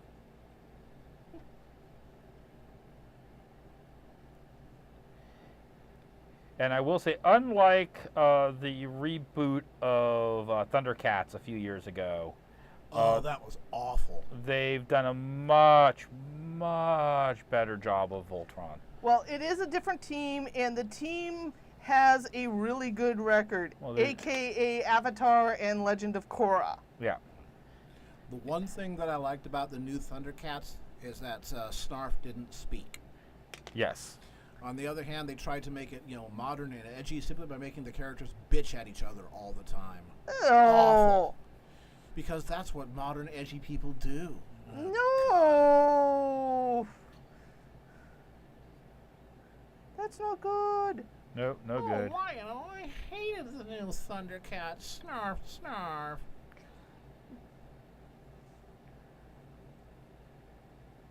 Why does he have to have so many gears, twits, and twiddles? You decide to draw him. I know. One of the things you learn doing streams is if you're doing them in 1 hour segments is can you get something done in 1 hour? Or at least get to a point where folks will say, okay, I'm willing to give you a break. Can you do me a favor, dear? Can you pass over that brush? One brush, coming Thank up. you. So I'm using my hand to try and sweep this. All right, thank you. Yeah. Teamwork. Also, there's some Hey, animes Gracious. I tend to watch that a lot of people tend to avoid simply because they're actually aimed at a more traditional TV audience, aka pure dramas. And some of them are just absolutely gorgeous. I have to admit, I do want to start catching episodes of Restaurant at the End of the World. Oh, Restaurant to Another World? Yes. That one is excellent. It's the foodie show of the season. Mhm. It's really annoying because it comes up and it's like, great, now I'm hungry. And of course, this is long after I've gone to bed, so she's screwed. She's rummaging around in the kitchen trying to find something. Because, see, in my household, I do the cooking. Yes, he does the cooking. I cook. Hey, Cretius. I'm glad you could join us tonight. Tell us your excellent news.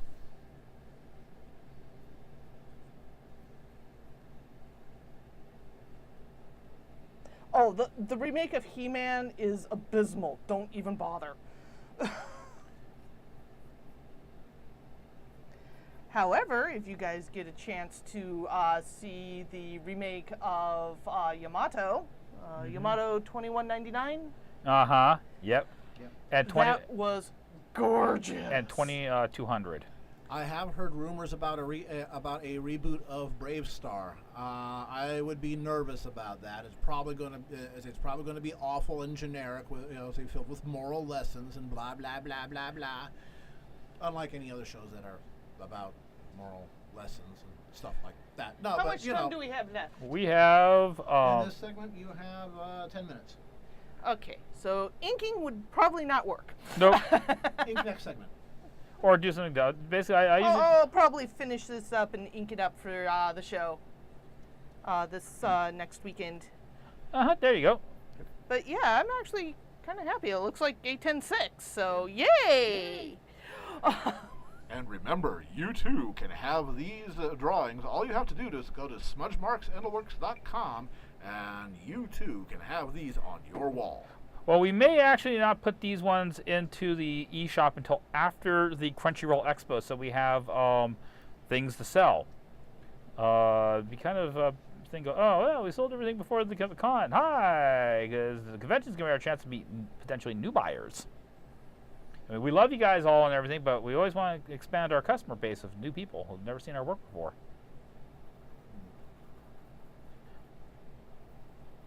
But there's all kinds of art on the Smudge Marks Inc. work site. And there will be like prints. My MLP prints I did not sell at BaronEngel. I've gotten them back. Thank you very much for Clear Skies for his assistance on helping get those all packaged up and shipped out before I flew back from Maryland. And they arrived.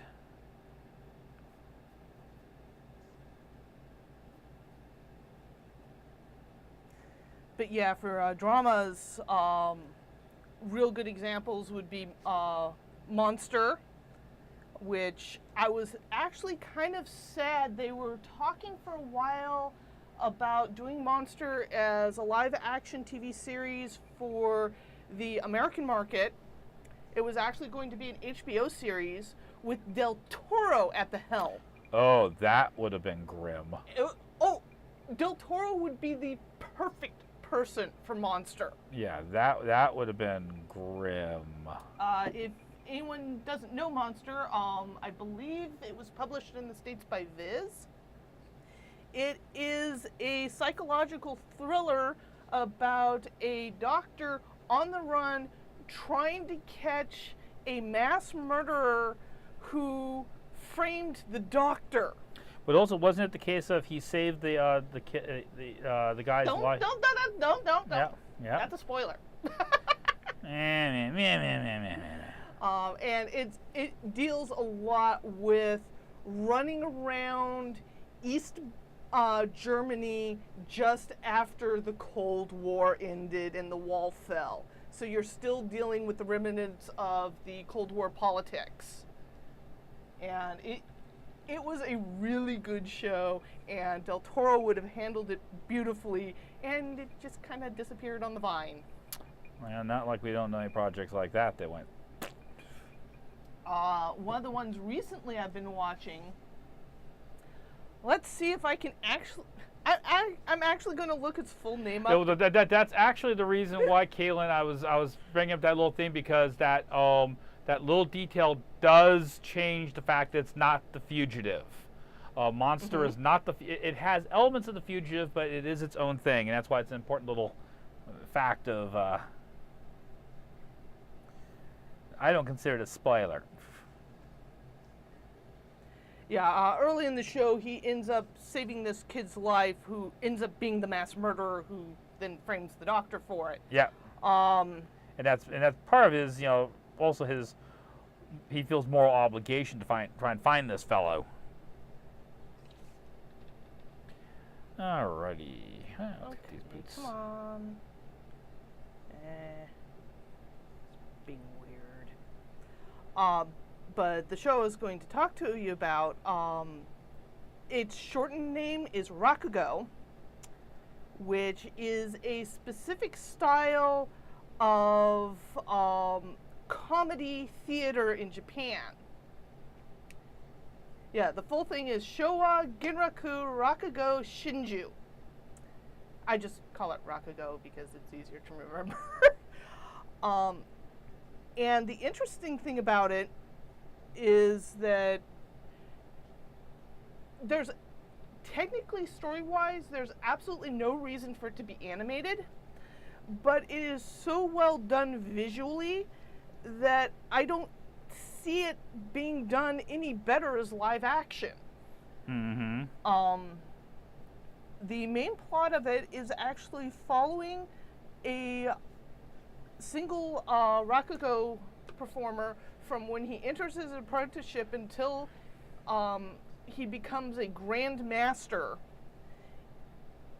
And it follows his life and all the friends and enemies he makes over time, and through historical time periods. One of the things they talk about was the Manchurian, the invasion of Manchuria during World War II, where several of his elders and other apprentices got conscripted to go fight over there.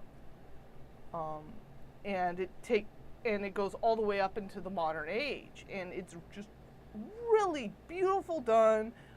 Bring a Kleenex, you'll need it. Another one that's actually a completely different take, but also was a very good study of character and everything. Yeah, it's from the creator of Full Metal Panic, if I remember correctly. It was Amagi Brilliant Park. Yes. Oh, that is hilarious. It has Bantaku in it Yes. as a character, a real character this time instead of a suit that just goes Momofu. Yeah, Amagi Brilliant Park is effectively a amusement park in Japan. It's a little backwater. It's fallen on the hard times, and they're desperate to try and bring it back up to snuff so people will come to the park again and have fun and enjoy the time, which is really important because the park is actually run by a bunch of fairies, and they exist off of people's happy and good emotions. Shouldn't Baron's title screen read Skybrush Brick? I was being nice. Thank you. Oh, by the way, I've been reading up on this mixer, and it says for this type of mic, you need all the gain in all the gain land. So, Mr.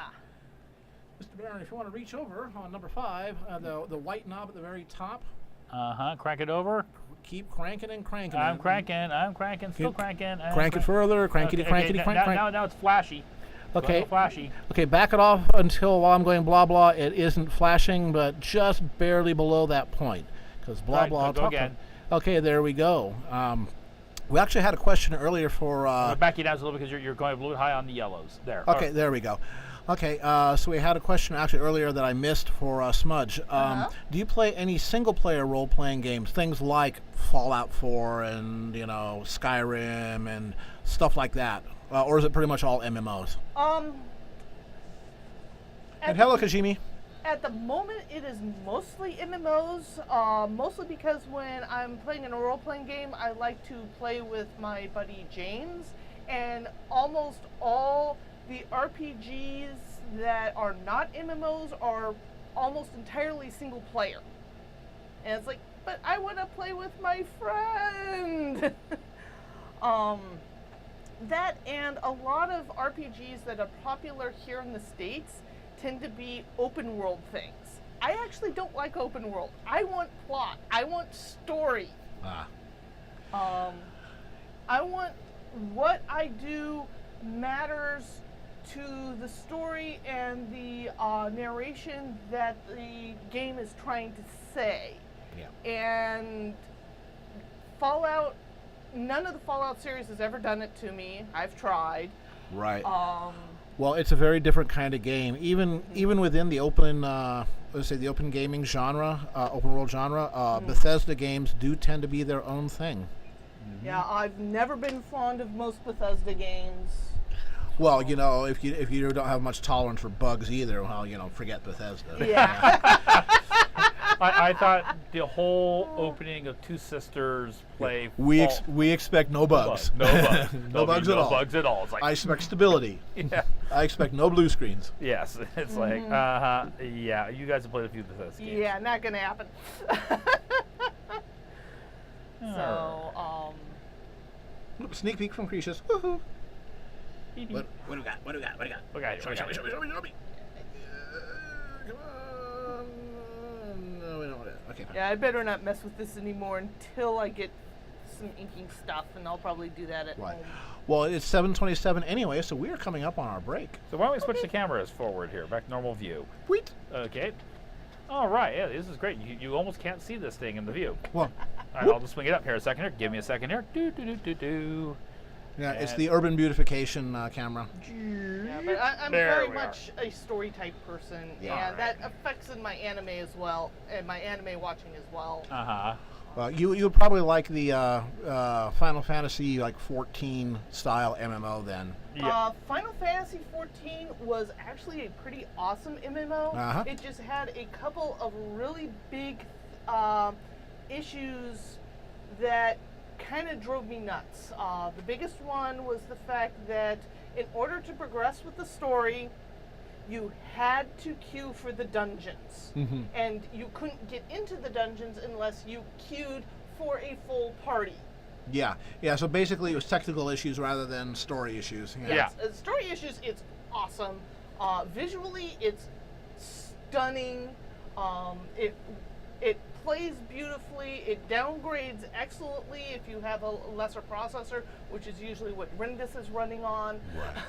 Yeah, so Kajimi would like to know: are you two big-time producers? Well, you're certainly both professionals. Is in your field. This is how you. Pay our bills. Exactly. Again, Smudge is on your left is a graduate of Cal Arts, a professional animator. She's done a lot of 3D work and comic book work. And video games. Yeah, exactly. You were was it Deus Ex? Was that your big game? No, the Requiem. main big Requiem, movement yeah. was Requiem: Wrath of the Fallen, Right. Mhm. and that was with Cyclone, which then got sucked into 3DO, and well, we know about 3DO. Yeah. We'll just leave it at there. We'll leave it at It's that. an industry that likes consolidation. Yeah. Yes, and of course, I've done professional illustration work for books, magazines. I've done concept design work for video game companies. I've done pre-production work for video games, television, and movies. So yeah, we this is what we do for a living. We don't have day jobs. Basically, you're seeing us doing our day job on camera. Yeah, this is your day job, or in Yes. this case, your evening job, and in this case, your 7:30 job, because that means we're about to take a 5-minute intermission. That's right, and we need to get up and stretch, and you need to get up and stretch too. So we're gonna be back in 5, and we'll see you then.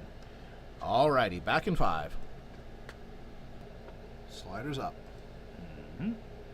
Okay, and we're back.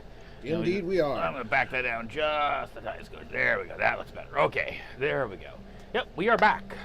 Hello. Welcome back for another hour of art. Indeed.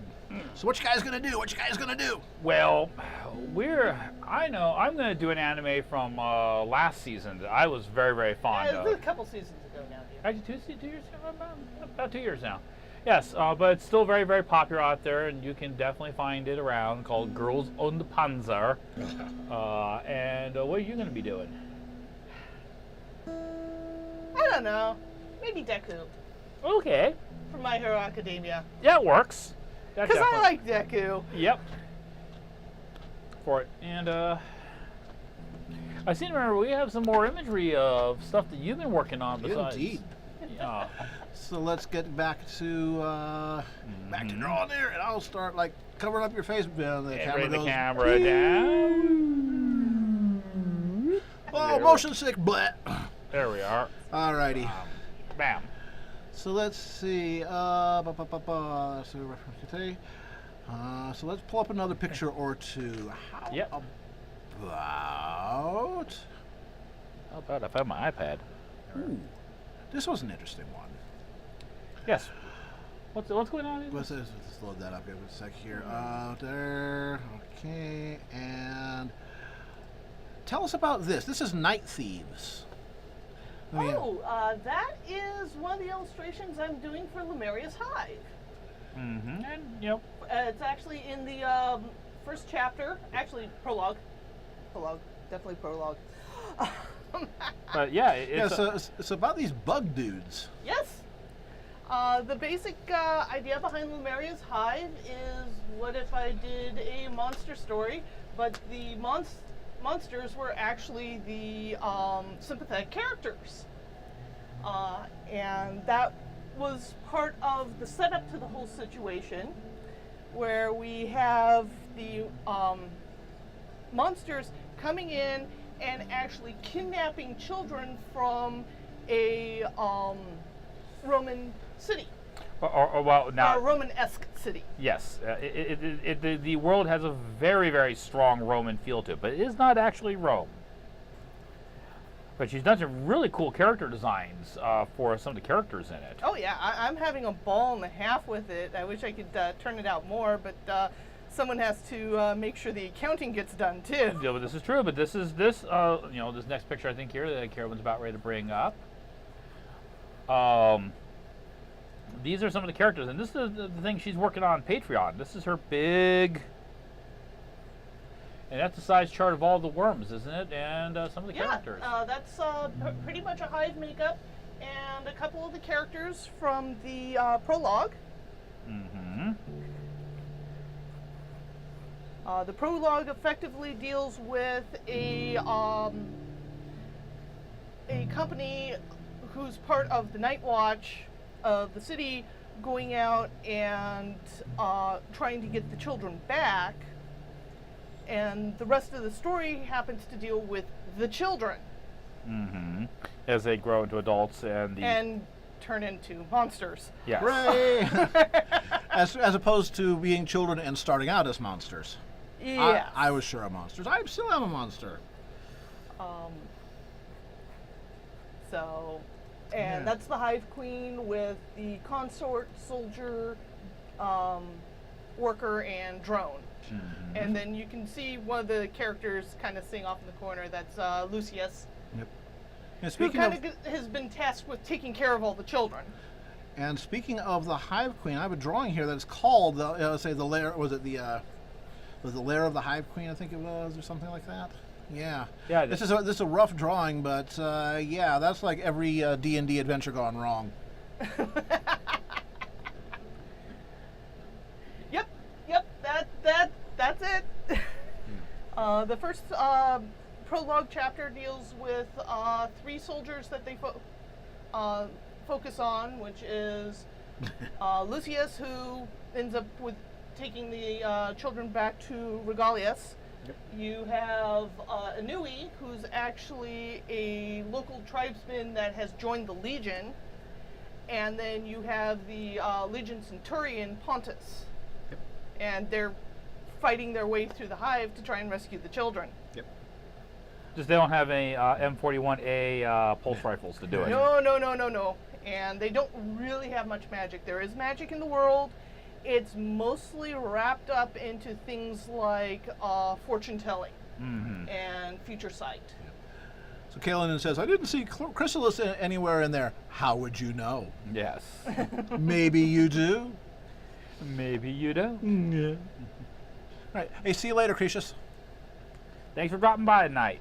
Check that for make sure I'm going right. Okay, I'm going right. Okay. Yeah.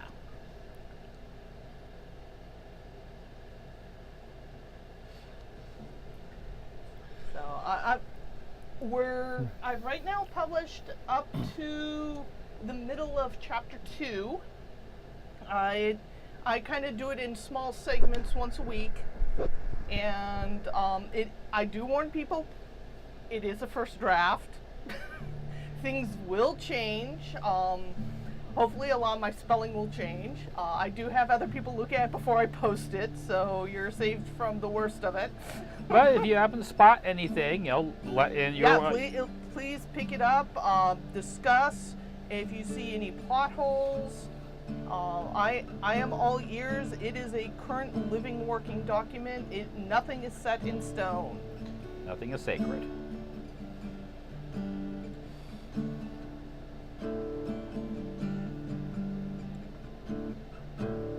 And each of the prose segments, I actually try and do a quick, simple sketch that eventually I might finish up depending on where the project goes.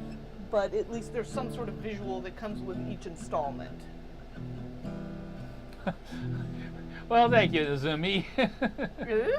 Nazumi is so looking forward to see how the Girl in Panzer characters look in my style. Yeah, we still need to get the movie and the real Anzio battle. Yes. The one that they glossed over in the series. Yeah. Really glossed over in the series. It was a heck of a gloss over. Yeah, actually, I just saw something earlier. Folks talk about how how Girls in Panzer was basically race cars with great big huge guns. That's No. well, or is that something else we were talking No, about? no, yeah, no. Girls and Panzer is basically the story about a bunch of girls attending a high school that you find out later on the town that they are living in and the school they're attending on is actually a gigantic aircraft carrier, and the school is reviving the most feminine of arts, the art of tankery. Well, there you go. Basically tank warfare combat with, of course, special ammunition and everything, so you aren't like killing girls left and right. And a lot of armor reinforcing. Yes, it is a high-tech world. They have some really quite amazing technology. You see hints of it every once in a while. Why is my brain channeling Mike Segarra and Paul Kidd? Yes. Yes. Except it's not quite. It'd be more Mike Segarra than Paul Kidd because the humor is a lot more straight-faced. It's also a lot. It's not as raunchy as Paul gets. Yeah. In fact, it doesn't get raunchy at all. This is a show I would have no problem seeing my 10-year-old niece down to watch with her. Right. You can't do that with Paul stuff. No. Yeah, you cannot do that with Paul In fact, one of the things when we first started watching this, I'm going, okay, classic Japanese schoolgirl, little short skirts. We're going to have to get some really interesting camera shots inside these tanks and everything. Oh, the potential for upskirt shots is just insane, and they never went there. They never. The only way they went there was technically when they had to go wash the tanks, and Yeah. they all got in their swimsuits. Yeah. And they never even went there with the swimsuits, really. Yeah. More than any other standard high school swimsuit. Right. So it really much was a case of yeah, you think you're going to be getting this, and we're going to actually tell you a story, and you're going to like these characters, and you're going to learn about the world, and it really was good. I would love to see another season of it. It apparently did wonders for the tourism industry of the town it was supposedly located in. Yep, and it definitely helped World of Tanks when it came out. Oh man, there were so many mods in Worlds of Tanks for. What was funny is the recent tank movie, Fury. Mm-hmm. They actually did a cross promotion with it. It was like you're cross promoting Girls in Panzer with Fury.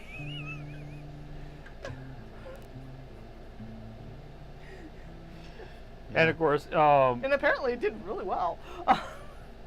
there's several people in our household that are very much into military history, so it was kind of fun to watch, especially as they start dragging out some of the more and more obscure armor.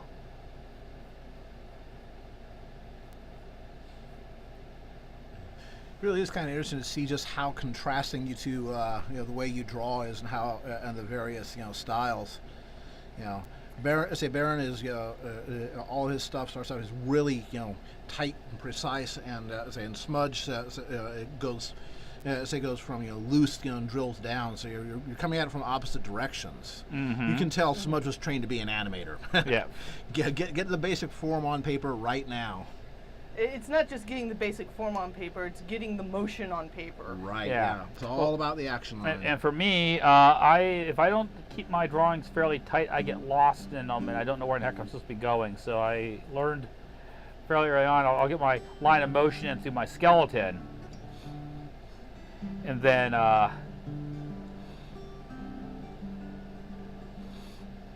take it from there. I mean, I watch Assassin Monkey when he streams, and I just kind of stare and go, okay, it's a pile of lines, it's a pile of lines. Oh, look, it's a painting, and I have no clue where in the heck the painting came from. Okay, this is like one of these cooking shows where they kind of take the pot, take it away, and then they come back, and then in half an hour we have this. It's like, when did we get to this? When did this occur? I don't get it. I'm not that smart. I just draw. I didn't choose the Stug. The Stug chose me. Stug life, yo.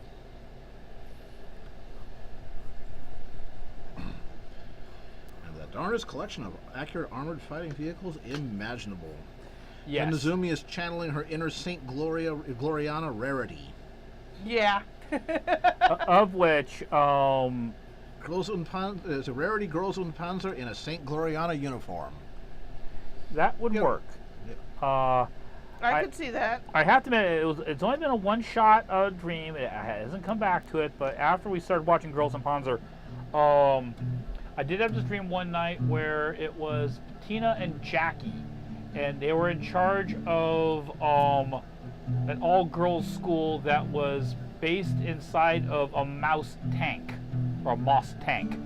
So it was mice and a mouse, and it was all these, and they were running this school for girls inside this mouse tank, and the tank was actually big enough that they could do it. Well, it is a mouse. Yes. Hey, who put this wall here? God, yes. Ah, when Jared saw that, I thought his face was going to fall off. Yeah, we force-fed the series to a friend of ours who was really into World of Tanks at the time, and some of the commentary there was just awesome. Yeah. Well, I even remember Jeremy going, what?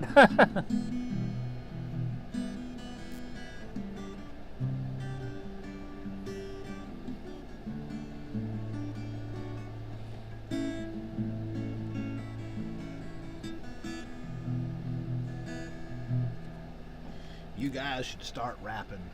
Rapping? No, Dragon no rap.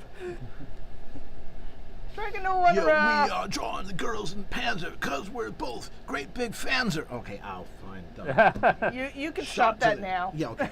Yeah, I'm too white. No, if we had like Show Enough 44 on here, he might be able to do it.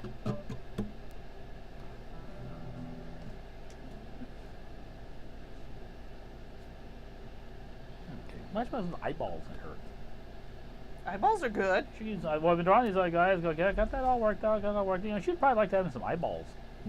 Some eyeballs in her. There we go.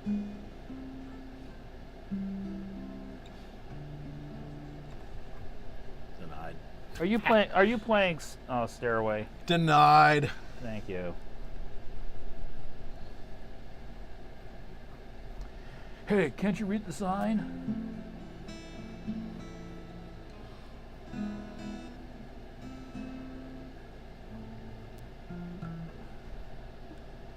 I will be good. No, I won't. Okay. Now, I'm of course- okay with keyboards, but when I play guitar, you do not mention the word good in the same sentence. Practice. Practice, practice, practice. Practice. Yeah. Practice. And that one video clip that DWK brings up where she's practice, it's like, And I will. Yeah, okay. Yeah. Yeah. How do you get to vaudeville? You practice. Then it's Carnegie Hall. That too. How do you get to Carnegie Hall? Practice.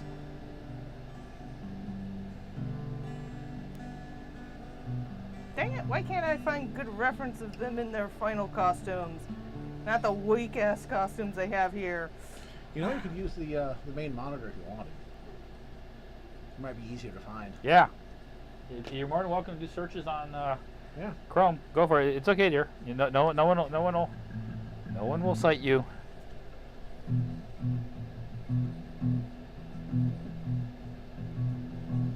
Okay, that one is kind of cute, but that's not what I'm looking for.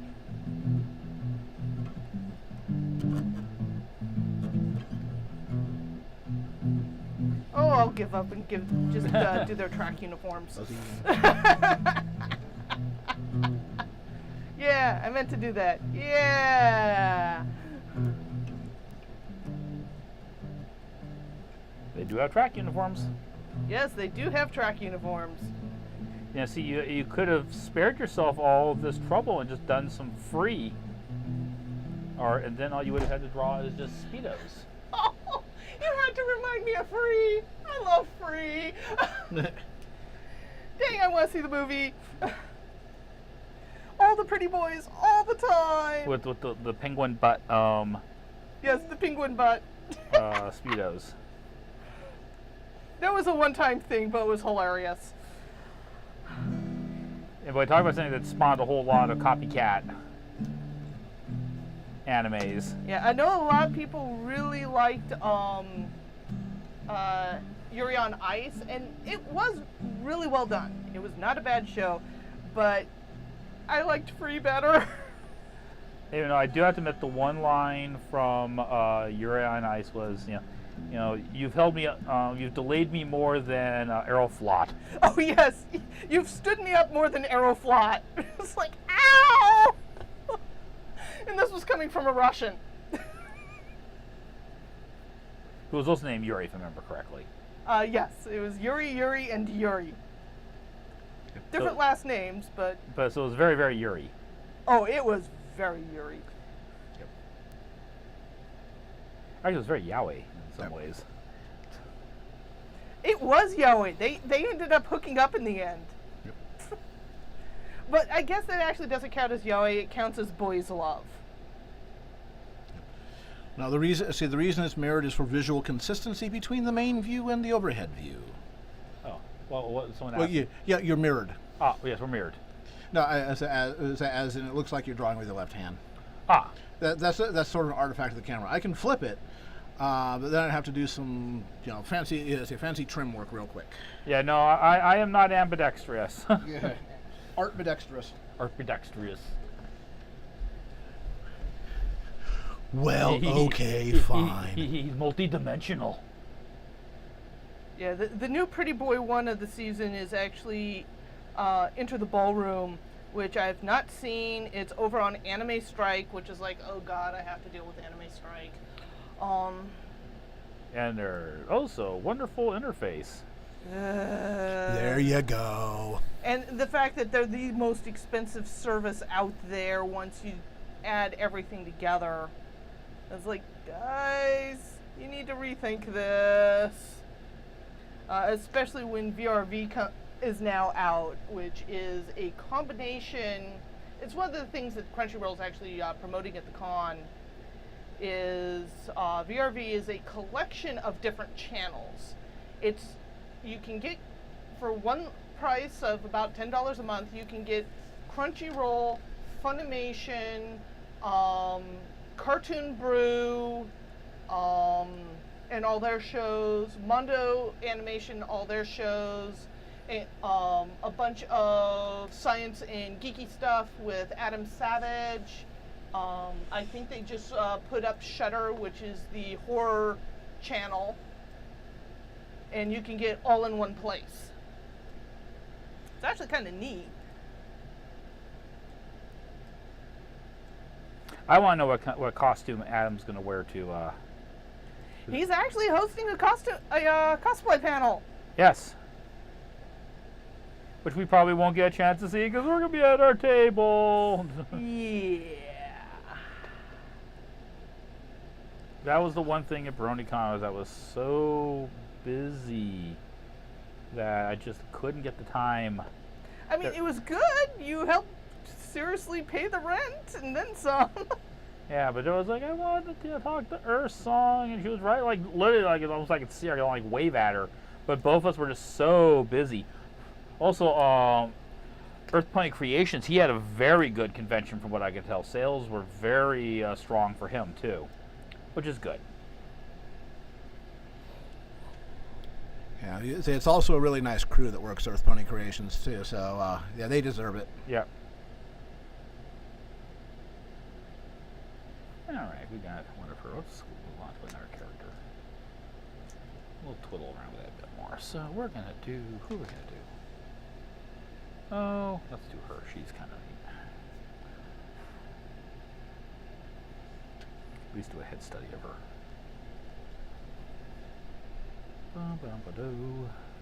How much time do I have? Oh, yeah, I got about that much. Yeah, let's work on a head study of her.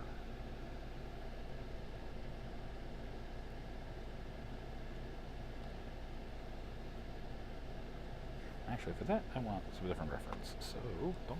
Mutter, mutter, mutter, mutter. Mutter, mutter, mutter, mutter, mutter. Yes, I'm talking to myself. Yeah, someone has to. Yep. Alrighty, let's see here. I'm looking for.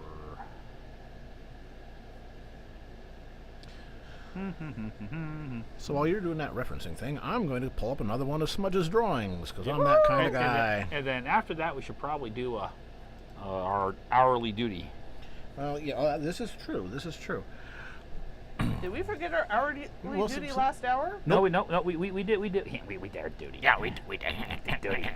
Yeah. You said duty. So, Smudge Person, tell us about, let's see, what is the name of this one? Tell us about Palati Architect. Yeah, that's Palati Bixby. She was the character I was running out of WildStar. As a joke, I was like, I feel like doing a little speed painting. Let's try some things out. That thing took me about, 2.5, 3 weeks? Well, off and on, you playing around a bit, coming to this and That coming was back. not a speed painting. Well, that's because you're an overall perfectionist sometimes, dear. Oh, but I'm actually pretty happy with how it came out. Oh yeah. So I mean, you kept on going back in the game and looking at this, and then you have that older version of Cintiq because you weren't working on my Cintiq. Yeah, that was the older Cintiq that I currently have set up on a swing arm by my desk, which means that color accuracy is you pick a color and you pray. It is not color accurate, and I looked it up, and it's impossible to get color accurate. Yeah. But at the same time, I really had fun working on it. Well, what else could you ask for? Yeah, one of the best parts about the game is actually the housing. They did a really excellent job with it. What you have on your property helps with bonuses while you're running around the game. Logging out in your property means you gain XP rest state faster, and just what you could do in the property, you could actually go around to other people's properties who happen to be online and have it open up, and there was just some amazing stuff that people have built up. There was like, hi, you're walking through a spaceship. It's like, how did you do this? I don't know, they did. That was kind of a popular one to do. There was a ghost-filled haunted mansion was another one. There were bars for roleplay areas. It was just really impressive, and she ended up taking the architect skill to as her crafting. So I did this painting of her trying to think about redoing her house, which I actually never did, but it was fun. Yeah, why the heck not? I'll also note that it was like one of the first full color paintings of me working inside of Clip Paint Studio, and I learned so much by doing that pick on how a lot of its natural brushes worked and what were good techniques for me, not just for the program. Well, nothing like a real project to teach you a program. Yeah. And Alright. I'd been using Clip Paint Studio for years to do inking, but never for a full color piece. And what I was able to turn out is far better than what I could have ever done in Photoshop. Nice. All right, time to do the duty. Wait. All right, so about this time, I would like to say thank you to our sponsor, which is University Art. University Art is a high-end framing shop, high-end art supplies. Everything that they do is museum quality. I get all my framing done at University Art. I wouldn't trust it with anybody else. They have stores in Redwood City, in San Jose, and in Sacramento, California. And they, in addition to art supplies and excellent framing, they also have demonstrations and workshops and instructions and art fairs and all the good things that you expect out of one of the best art supply stores around. So, y'all got to go there. And they have been kind enough to sponsor Baron, and for that we would like to thank them. In particular, to Mike and Jeff, who we know sometimes lurk this show. So, hi Mike, hi Jeff. Yeah, those are some of the big wigs over at University Art, and hopefully we're going to have Jeff on to do some Egyptian-style tomb art. 30th of September. On the 30th of September, it will be rocking. And he does good stuff. He does. He does.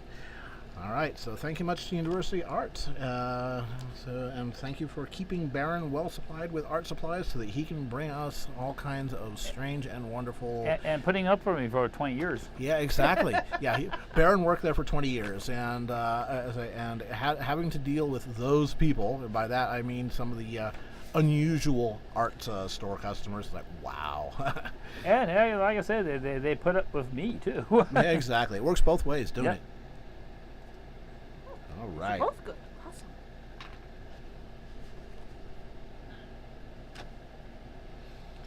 Give me some more Roy Rogers. That's right. Indeed. Thin that chin in. I made a mismeasurement.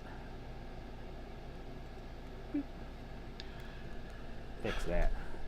So I take it then you folks are both going to be doing on-site sketches, etc. at the convention? Oh, yeah. Oh, heck yeah. That's the bread and butter. Yep. Bring your bread, bread. I'll have to see how my hand feels. Sketches for me at the conventions really depends on how well my hand feels. If it doesn't Exactly. feel good, I'm not going to push it to do sketch art because I'm not going to do good art. Could be asking for trouble. Yeah. But me? I will be. His hand's always good. Yep. Yeah, it is. So just for grins, I'm going to bring up another picture here. How about, bam, talking to the Dragoness. Oh yes, that was a commission I did for Ben Heron, his OC, one of the stories he was working on. Again, that is actually all digital. Oh, very nice. That's actually all done in Paint Studio. It is my favorite program to do inking with. I've been making a concerted effort recently to try and go paperless. The main reason why is, at least for personal work, I don't have much storage left at home to put things. So in other words, for Christmas, you'd like a 10 terabyte RAID array, right? No, what I'd like for Christmas is a 27-inch Cintiq. Oh, wow, you know. So she can stop kicking me out of my work area. Oh my God, there's a dink. But yeah, that was actually a pretty fun and simple one to do. I did that in probably about, after going back and forth with Ben to make sure that, yes, it is, that pic is up on my DA site. Going back and forth with Ben to make sure that I was portraying what he wanted me to portray. It was probably about 4 or 5 hours total. Yeah, close to Not bad. So 3.5 to 4, I'd say. Yeah. That one came together fast for you. I love it when a plan comes together. Oh, George Papard. Well, it also helps that Ben is an awesome person to work with. Yeah. He is a very, very good client.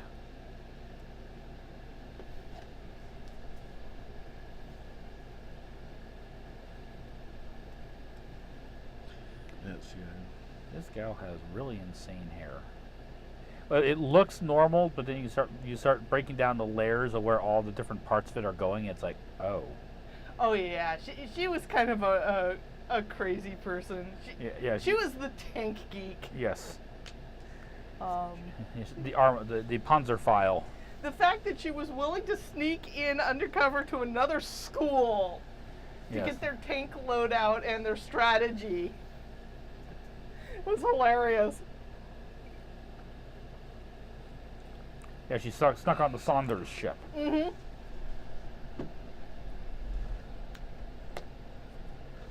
And what was was funny is the Saunders girl was like, you didn't need to sneak. You just knocked on the door. We didn't invite you in to have a Coke and some hamburgers.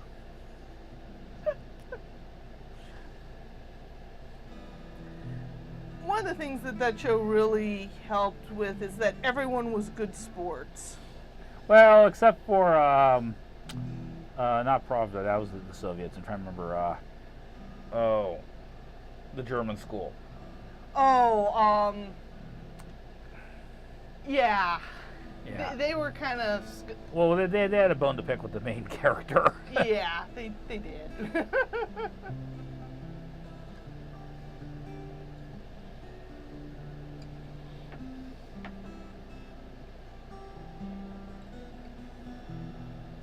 And time we're looking at 8:08.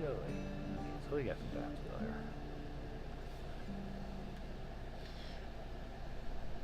And the John Dean and Catherine T. MacArthur Foundation. No negative waves, Moriarty. Dude. We were quoting that so much at BaronEngel. Yeah. Negative waves.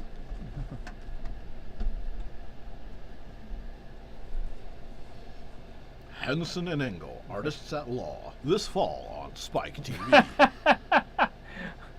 Well, now that's kind of amusing because for the first Evan and May graphic novel, didn't you have Bat and Lash? Yep. Uh, I'm so bummed that movie never got out of pre-production hell. yeah, but Bat and Lash, Attorneys at Law, yeah. or Supernatural Attorneys at Law. Beware the creatures of the night, for they have lawyers. Mm-hmm. And you were able to get them to write the foreword. Batten is a sweetheart of a guy. I've known him for a few years in the comic book circuit. More than a decade. He was so honored that I asked him to write a foreword.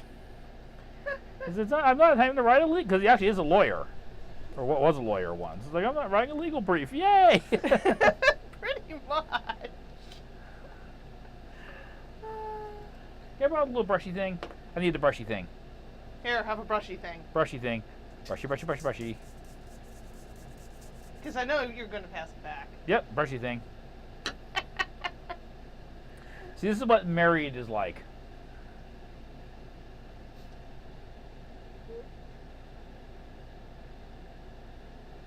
Erika, boom, boom, or something, something, boom, boom, boom, Erika.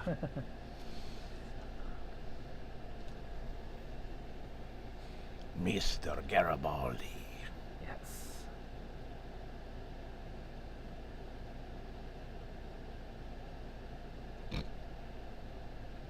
I heard a snark. Wow. Oh, just und Shermans are always America. Yeah. Yeah, except that, well, they were Shermans. Yes. You know. What was really sad is that Girls in Panzer made this absolutely hilarious joke really early on, dealing with the one Czechoslovakian made The 38T. 38T about apologizing to the Finnish. And when I first saw that, I absolutely died because I actually knew what they were referencing, and now I've completely forgotten it. We should get Rindus up here. He probably knows the answer. No, he doesn't. I've asked him. Rindus, I hang your head in shame, Captain ASL. I thought for certain you would know the answer to that one. Ah, Mr. Garibaldi, my good and dear friend. No, Londo, I won't loan you money.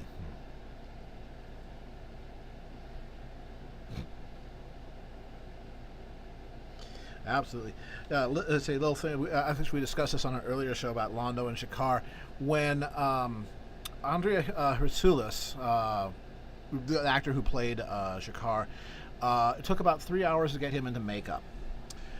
So for the rest of the day, you know, he would have to be in makeup in the elaborate costumes they tend to put him in, and they couldn't get him back out because it would take so long to put him back in again. So he was in makeup, et cetera, and he went into character as Shakar and stayed that way all day long. Mm-hmm. When you had lunch with Rasulis, you were having lunch with Shakar, and everybody wanted to hang out with Shakar because he was such a cool guy. Mm-hmm. You know, so he's just one of those guys that just immersed himself in the role. Mm-hmm. Yeah, as an amazing actor. You know, he turned into the best character in the show. Yes, he did. There were a lot of good characters in that show, though. There were. I was so disappointed that Claudia Christian had to got written out of the show because of mistakes that her agent made. Yeah.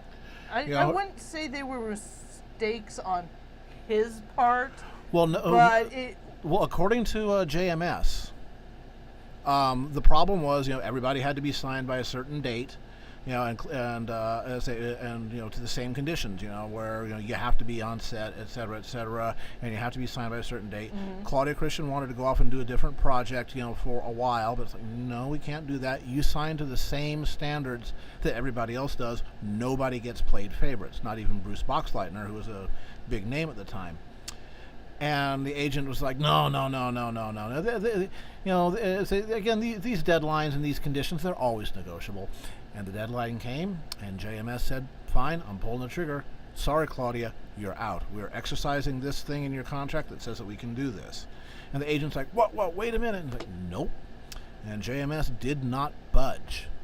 And apparently Claudia Christian fired her agent immediately afterwards because the communication was through the agent, and the agent was like, no, he's not serious. Well, guess what? He was. Yeah. Yep. At least this is according to JMS, on the old Babylon 5 news group. Now, of course, that's just one half of the story, but from everything I've heard from Claudia Christian, seeing the videos at conventions and stuff like that, yeah, that's pretty much what happened. Yeah, what I heard, mostly the same, except that wasn't the fact that she wanted a new project, is that the lawyer was trying to hold out for more money. Well, that too. Well, of course, she was like, I want to sign. Well, absolutely, yeah. But again, sometimes your agent gets in the way. Now you have a situation that has some similarities with Deanna Crosby, Tasha Yar, in the first season of Star Trek Next Generation. She apparently decided that the show was about her and her character. And mid-season was like, I'm going to renegotiate my contract, and I'm going to get more money mid-season. And nope. They said, we hereby exercise this thing in the contract that says if we're going to write your character out, you have to do the death scene and stuff like that, and you got to do it. Too bad. Because Star Trek Next Generation was the most expensive television series ever made at that time. It was the first television series to ever cost more than $1 million an episode. And this is in 1989, 1990 money. Oh, even earlier than that, like 1987, I think it was when it came out. 'Cause I was still in college. Well, I was in high school, and I graduated in 90, so... Yeah. Yeah, it was the late 80s, early 90s. Yeah. So $1 million was still $1 million. Yeah. And you notice that say that Deanna Crosby came back later. It was kind of apparently hat in hand. Like, I'm sorry, but and of course they put her in as her own grandpa, as it were. Yeah. Yeah.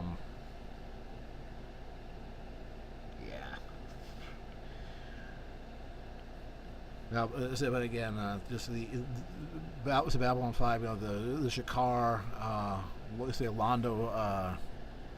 Pairing was just God, they played off each other so well. As far as I forget the actor's name who played Mr.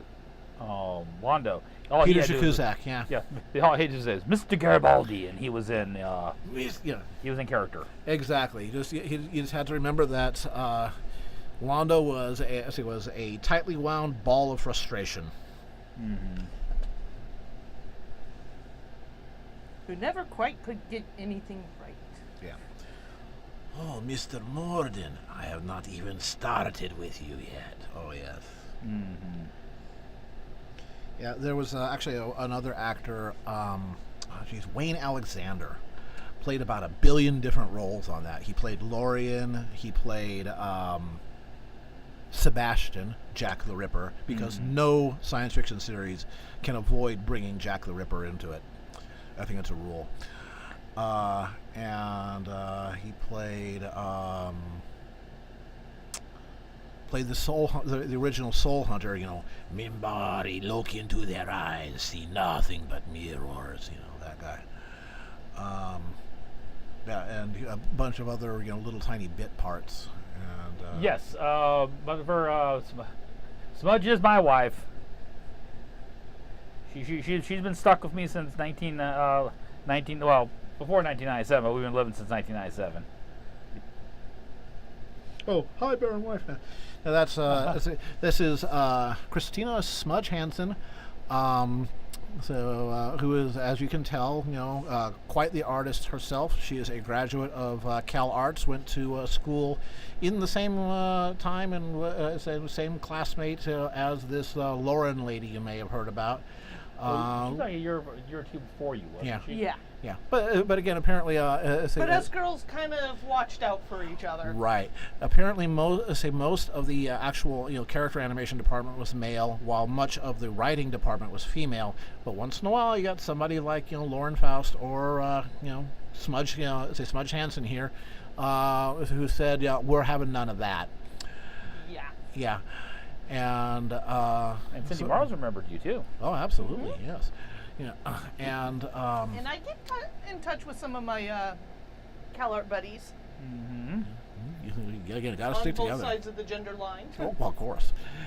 Yeah, and Smudge has worked extensively on video games and comics, with talents in both 2D animation, 3D animation, and lately a lot of comic book work. You Lots of comic were books. only 6 in 1997. Hey, kids these days. I waved my cane at you. Yeah, I need Get a off lawn my to lawn. tell people to get off. Yeah. All right, see you later, Rick. Thanks for dropping by. Yeah, and Walter Koenig did a fantastic job as Bester. Yeah. Now, he did not care for the character of Chekhov very much, but he loved Bester. Where's Psycor? Work it out. Yeah. So, which video games did you work on? We had somebody ask. Okay, it's obviously Requiem. Yeah, Requiem, and the other one, I actually interned at Sierra Online, working on the Princeless Bride, which was like the 7th installment of King's Quest. Yeah. And I also worked some on Shudder. Crusaders of Night, or of Might and Magic. You also did some work on Vampire the Masquerade, didn't you? Yeah, I did some cinematic work for Vampire the Masquerade Requiem. I believe that's what it was called. Oh, a lot of Requiems. Yes. It was a very gothy group. Yes, Jesus Domine, dona eis requiem. I'm not going to hit myself in the head with my iPad.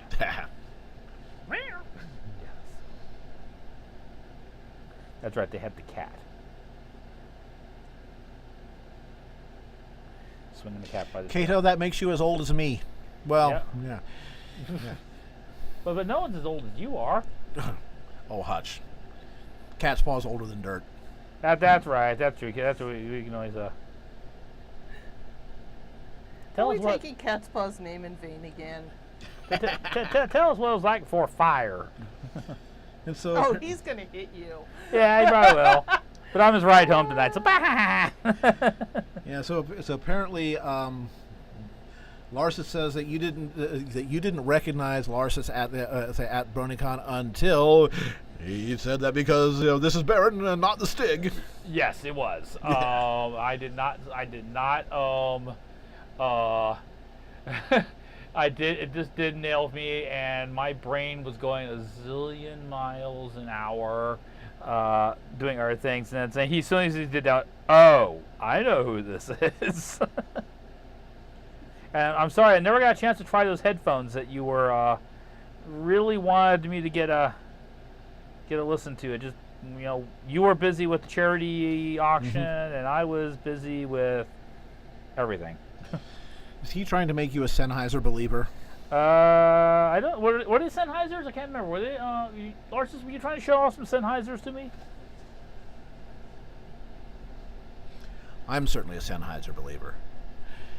Yeah, if I ever upgrade the microphones here, yeah, it's going to be all Sennheiser all the time. Mm-hmm.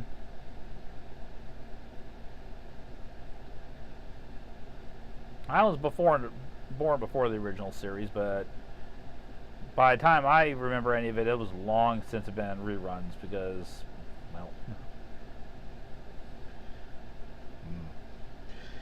Yeah, actually, Lars, I had a Scarlett 6i6, and it gave me nothing but trouble as far as drivers were concerned.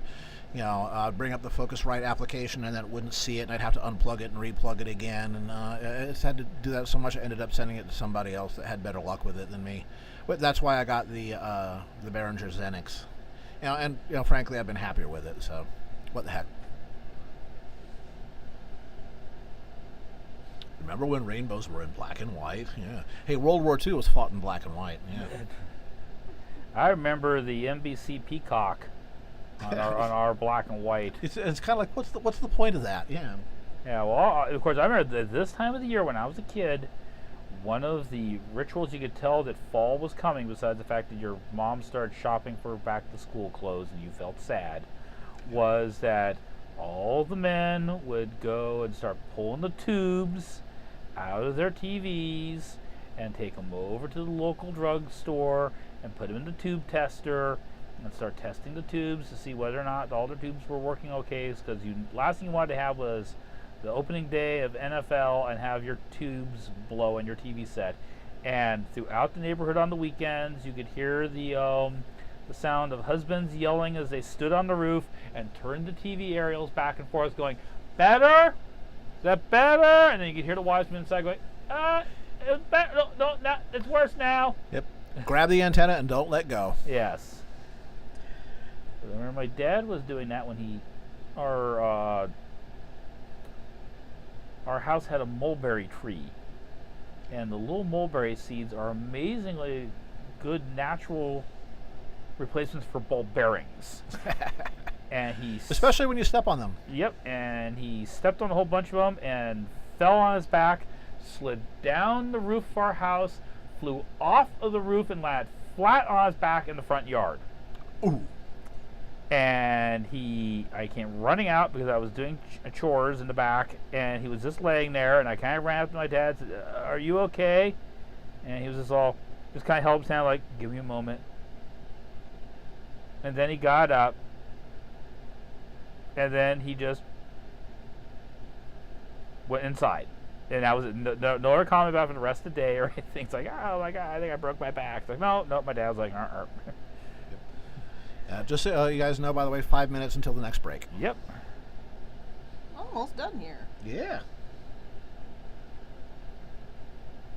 Spend a little more time on this head study than I was And planning. Laura says, if you have any of that extra equipment just lying around, Yeah. I mean, No, actually, for what we do, I think the mixer we have is just about right. We need what we need more than anything really is an upgrade to the acoustic treatment of the room here.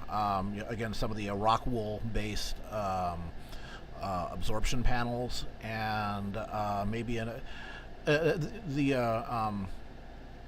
lavalier mics we have seem to work pretty well. I might just get another pair of those because they're pretty inexpensive too. They were like $100 for a pair. But I would really, really like to get like a wireless 4-channel, body pack system, Sennheiser. But that's buku bucks, And of course, well, getting away from webcams and going to DSLRs as the video source, that would be really great too. But Okay, dear, Ching. I'm going to ask something really stupid. Okay, my real stupid answer. Are these microns actually colored, or is that defining size? That's the color, sorry. I thought I had more black microns in there than that. Nope. Oh, okay, I'm sorry. I thought that was... You fail. I fail. Full of fail. Husband fail. Well, we're coming up on 3 minutes anyways here for...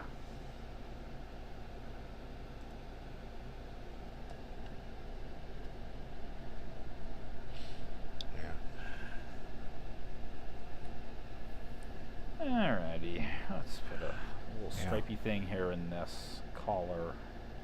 Okay. Man, we are totally flying fast and loose here.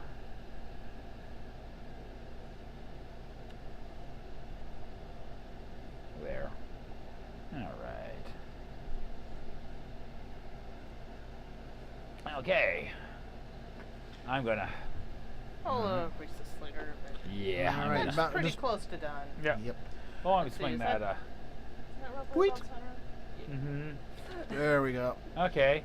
All right, and bring it up. There we go.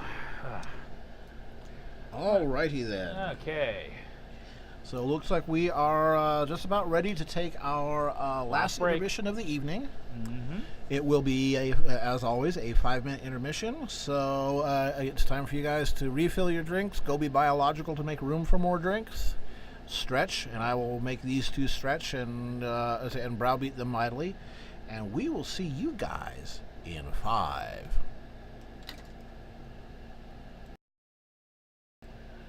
And up. Okay, we're back. Back for the last hour. 1 more hour. Yep. Alrighty, so what are we going to have you folks doing in the next hour or so? Well, like I say, I've been drawing organic things all night, and you've already done something mechanical. Yeah, I've already done Yeah. 8-10-6. Yeah, so. and everyone kind of likes my a lot of my mechanical stuff, so I'm kind of tempted to maybe go and do something like back to the anime that kind of got me into anime, even though for a long time I didn't realize really what it was, and maybe do something Macross related. Of which I'm really sad that this past April, the studio that created Macross, Southern Cross, they did Orgus. More recent stuff was Mushishi, Gunslinger Girl, the original Kino's Journey. That studio officially closed down in April because they were effectively bleeding money. They were like $6 billion in debt. Now it's yen, understand, but Which that's- is still a lot of money. It's not something to sneeze at. Nope. No, that's about $50 million last time I checked. Uh-huh. Yeah, which that is was Artland, and it made me cry because anytime something Artland came out, I was always sure to check it out because they did the best stuff. Yep. And unfortunately, their last series was just horrible. Oh yeah. Well, that might have been reflective of what was happening, in the studio and everything. Yeah, I think it was their last attempt to try and get some money in to keep afloat. But anytime some Artline came out with something, even if the animation was so-so, the story was always so solid. Mm-hmm. And it's like, no, not Artland. yeah. So Dragonfire wants you to bonify your your Macross work. I'll think about that. Yeah. I'll think about that. But Yeah. the important part is we need to get. I need some paper. Yep. And while you guys are getting set up, I'm going to say thank you to University Art because they are our sponsors. They keep Baron well supplied with art supplies. They are a high-end framing and art supply store in San Jose, California, Redwood City, and Sacramento. All of their framing work is museum quality. I would trust them to my art projects to nobody else except them. They do offer high-end art supplies, art instruction, workshops, seminars, and art and crafts fairs. So if you need good art supplies and somebody to show you how to use them, that would definitely be University Art. All right. Thank you to them. All righty. Yeah, Kino's Journey. Duty done. Kino's Journey was amazing. Another anime And we'd the recommend. new one is coming out this fall. Awesome. Different studio, but based on the same novel series, of which the author of that novel series is also going to be a guest at the Crunchyroll Expo. That's right. But it was Artland was the studio that closed. Yeah, it was Artland. All right. Okay, so you guys ready to get to it? Ready. 1, 2, 3, go.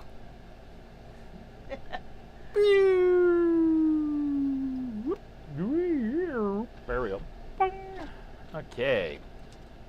Now, since I just got this brilliant idea while I was on break, but I haven't had a chance to go do any research, so I need to Okay, go. while you're pulling up reference, I am going to grab a little bit more smudge art and show it to you guys. Yeah, because she's got cool stuff to look at. Yeah, so let's see. How about we go to this one right here, then we'll browse over to here, and let's take a look at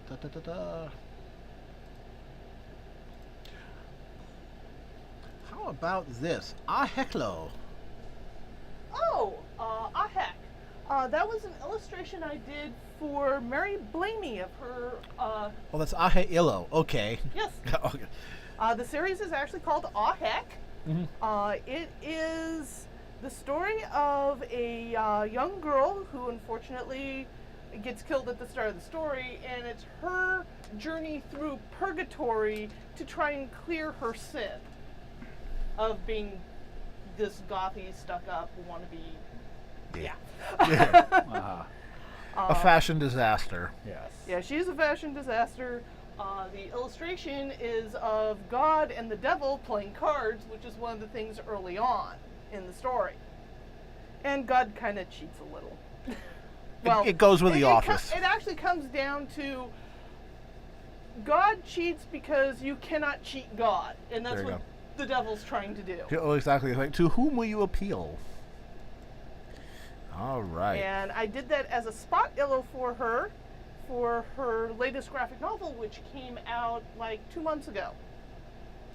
You can check out her stuff at, she has a DeviantArt account. She runs the comic on Tumblr. I believe she has her own website, but I'm not sure what the URL is. I think it might be maryblamey.com. Baron, you may want to adjust the camera a little bit. Bring it up some here. There. How's that? Yeah, it works. All right. Mr. Socket Heat, yeah. All right, so while you're getting that done there, I will I will just ask you about, you don't need to stare at, the Lizard Queen. Tell me about your Lizard Queen. That was a commission to Bahamut, or Bahumet. Not quite sure on the pronunciation. If it's the... If he's in chat, he'll probably correct me. Yeah. Yeah, if it's the Babylonian dragon goddess Bahamut. The spelling is slightly different. Okay, there you go. But he has a whole series of characters that he likes to go around and commission people for. And this is one of the ones I was able to do for him. I had a lot of fun with that. That's all done in Clip Paint Studio, which used to be called Manga Studio. And it was actually really fun doing a character who was supposed to be interesting to look at, but didn't have to be Smexy. smexy.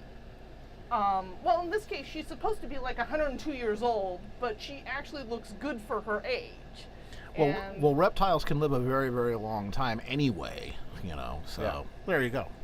But the character was not supposed to be the Smexy pinup model. No. She was actually supposed to be this wise and cunning ruler of the desert.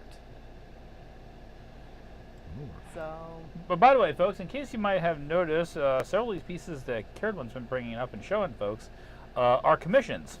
My wife My wife does do commissions. Along with having a Patreon, my wife does commissions. So if you're interested, Dang, get we're in touch.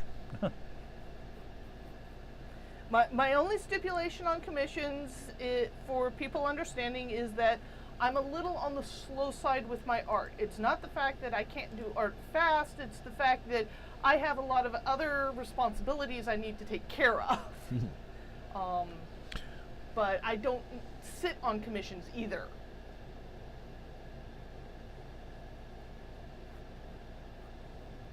See, one of the reasons why I can sit around and crank art all day, just like, Carolyn here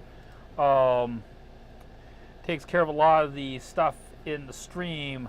Smudge here takes care of a lot of the nuts and bolts of shipping and packaging and getting the books all taken care of and running errands and everything like that. So she And that takes a lot more time than a lot of people give credit for. But she is still, but if you're interested in the commission, talk to her.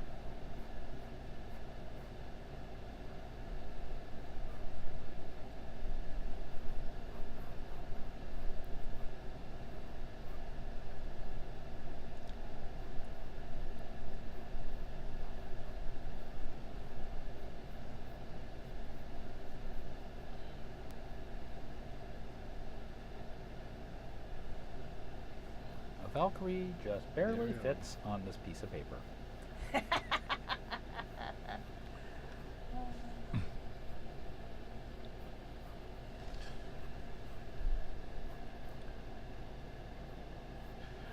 Okay, guys. So here's a question for you. I think I asked this a couple weeks ago, but didn't get.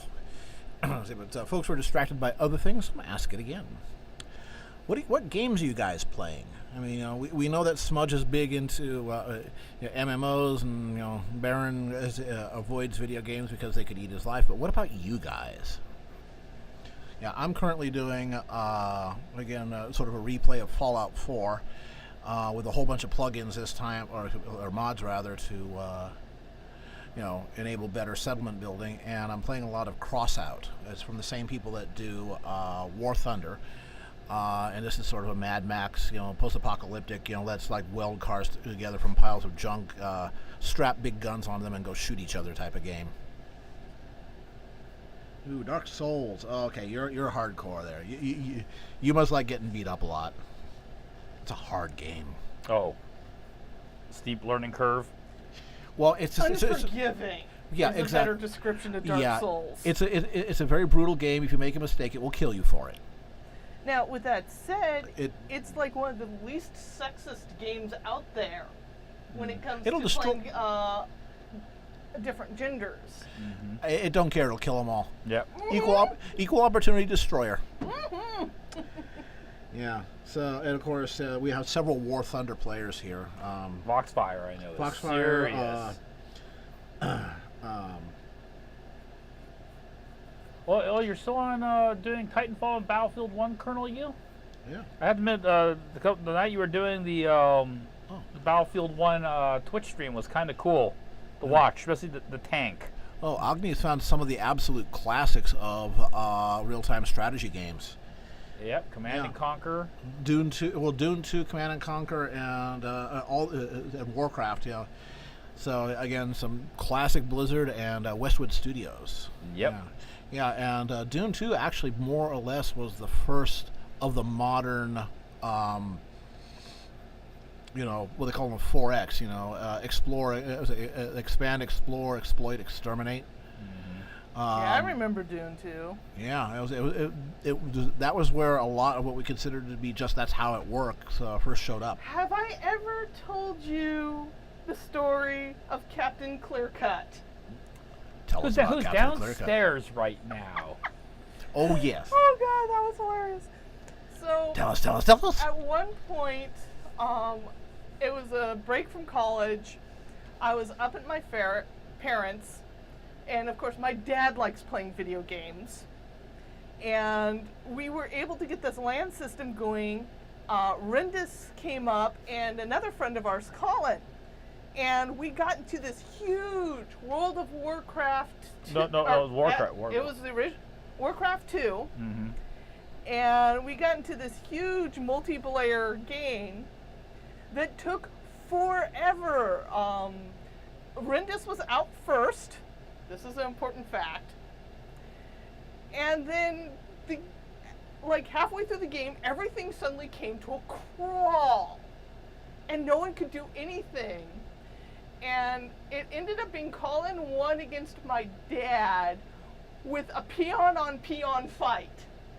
And everyone was trying to figure out what was going on because everyone was suddenly resource-starved.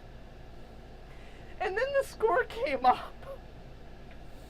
And Rendis, who was out first, had deforested the entire playing field by himself for 74% of all the lumber. And no one else could do anything else because Captain Clearcut had gone in and basically...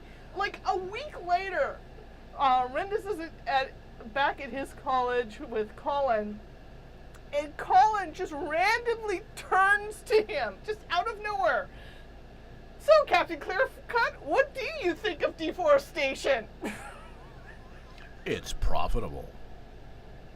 So every now and then we have to poke at him and we refer to him as Captain Clearcut, and he just dies. You're not living that one down, Rendis. No, Too bad. It was really impressive, though. We just... Allow me to channel my inner Rindis. But I won. No, he didn't. Oh, he did? Well, yeah. No, he was the first one out. Oh, there you go. There you go. Yeah. Well, I was being Spoilers spiteful. victory. Spoilers victory. Yeah, but there you go.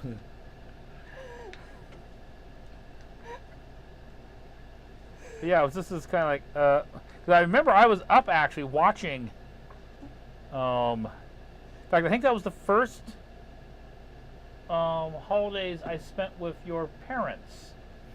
Because that was when I left University Art. I had to work Christmas Eve, and then I had to drive up to Sonora, and the weather was absolutely horrible, and they'd had flooding on the roads, and there was dead cows all over the place. Yes, you were referring to them as God's beanie babies. Yeah, dead, Okay, gigantic, then. bloated cow carcasses in the road. Man, I hate it when that happens.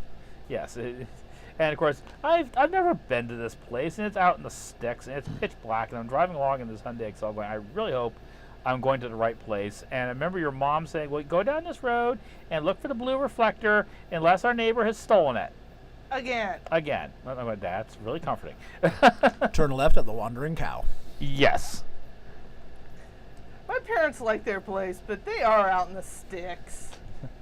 For California, it really is the sticks. Though not so much anymore. It's gotten kind of built up now. Well, Gold Country has turned to this, big place to retire to, and something of a bedroom community for Sacramento. Yep. Yeah, I mean, Intel has that huge installation in Folsom, and there's a lot of places, a lot of companies are moving to Sacramento because it's cheap. Yep. In comparison to here, yeah. Yeah. What if the blue reflector isn't there? We'll turn left anyway. Yeah. They said, well, it should be this many driveways down, I think. It's like, okay. Not helping. Yeah. That was really something. Yes, it turns out that Cold Silver lives it's a place that a long time ago I lived at. And, Which is? It's, up by Chico. Ah. And it's Your favorite place in the world. well, it's, again, college, the 6 best years of my life. But now there's a whole bunch of twisty, tiny little mountain roads up there. Like 1.5 lane, if that. And I used to go driving like a madman on them all the time. And had a buddy, Doug, who just loved to drive. He was a pretty good driver too. But it didn't have a car of his own, so I had a really nice, it was really nice. It looked like a piece of crap, peeling orange paint the whole bit, but had a really hell-strong motor and a good suspension. Was this your Volkswagen? This was the Vorpal Bunny, yes. Yes. It was a Q-ship. I used to upset Camaro and Corvette owners with it. And we would go doing the Chico Loop, which is up Highway 32 to very near Lassen Park, down Highway 36 to Lake Almanor, 89 along Lake Almanor, then Highway 70 down the Feather River Canyon, turn off into this little country road, Durham-Pence Highway, which goes by Butte College, and stop when you hit Highway 99. So again, it was all timered. And you do it in just the dead of night, like 2 a.m., because there's no traffic then. And watch out for the deer. Which, actually, that was why I don't have the Vorpal Bunny anymore, because of the deer. But let's see. But the best time was turned in was 2 hours 5 minutes. That was in my car, but with Doug driving. But as I mentioned, some of the roads I used to drive, and as Cold Silver was like, "You're out of your mind." It's like, yes, I was. Yeah. Yeah, those are some roads that can make you dead. Yeah, and when I killed my rabbit, I did it by putting it on its roof. So, that was an adventure.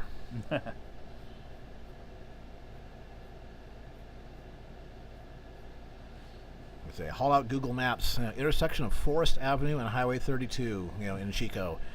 The next next inflection point is at 36 and 32 intersection, then 36 and 89 intersection, then 89 and 70 intersection, then down the Feather River Canyon to intersection of Highway Grandma's 70. house we go. There you go.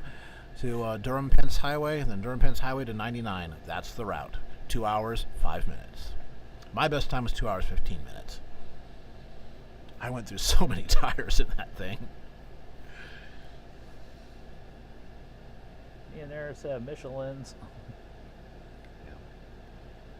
Yes, Yakana, the Vorpal Bunny.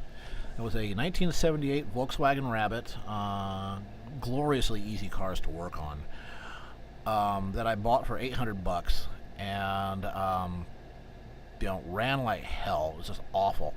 And I got it home and opened up the radiator, cap and looked at the radiator fluid, and there was oil in it. And there's not supposed to be oil. That meant that I had a blown head gasket because it was allowing oil into the cooling lines and vice versa. So again, disassembled the motor, and there was like deposits on the piston, so that the intake valve was actually impacting the top of the piston at above 4,000 RPM. Which is not good. Well, it accounted for the noise. Yes. And again, basically the thing was a piece of crap, but it was easy to work on. And so my brother had a Rabbit. Yeah. Well, again, they're gloriously, and the other thing is that the bottom end, the crankshaft and all that, the lower part of the engine shares a lot of parts in common with the diesel version. And diesels beat up your crankshaft and bearings and stuff like that a lot more than gasoline engines. So you could build it up a great deal without having to do the really, really expensive stuff. You could take it from 79 horsepower, which was stock, to about 180 without having to replace any bearings or anything like that. So starting to put the thing back together, I started noticing little things like the lack of a VW, the Audi 4 rings, part stamp on the end of the crankshaft. The camshaft.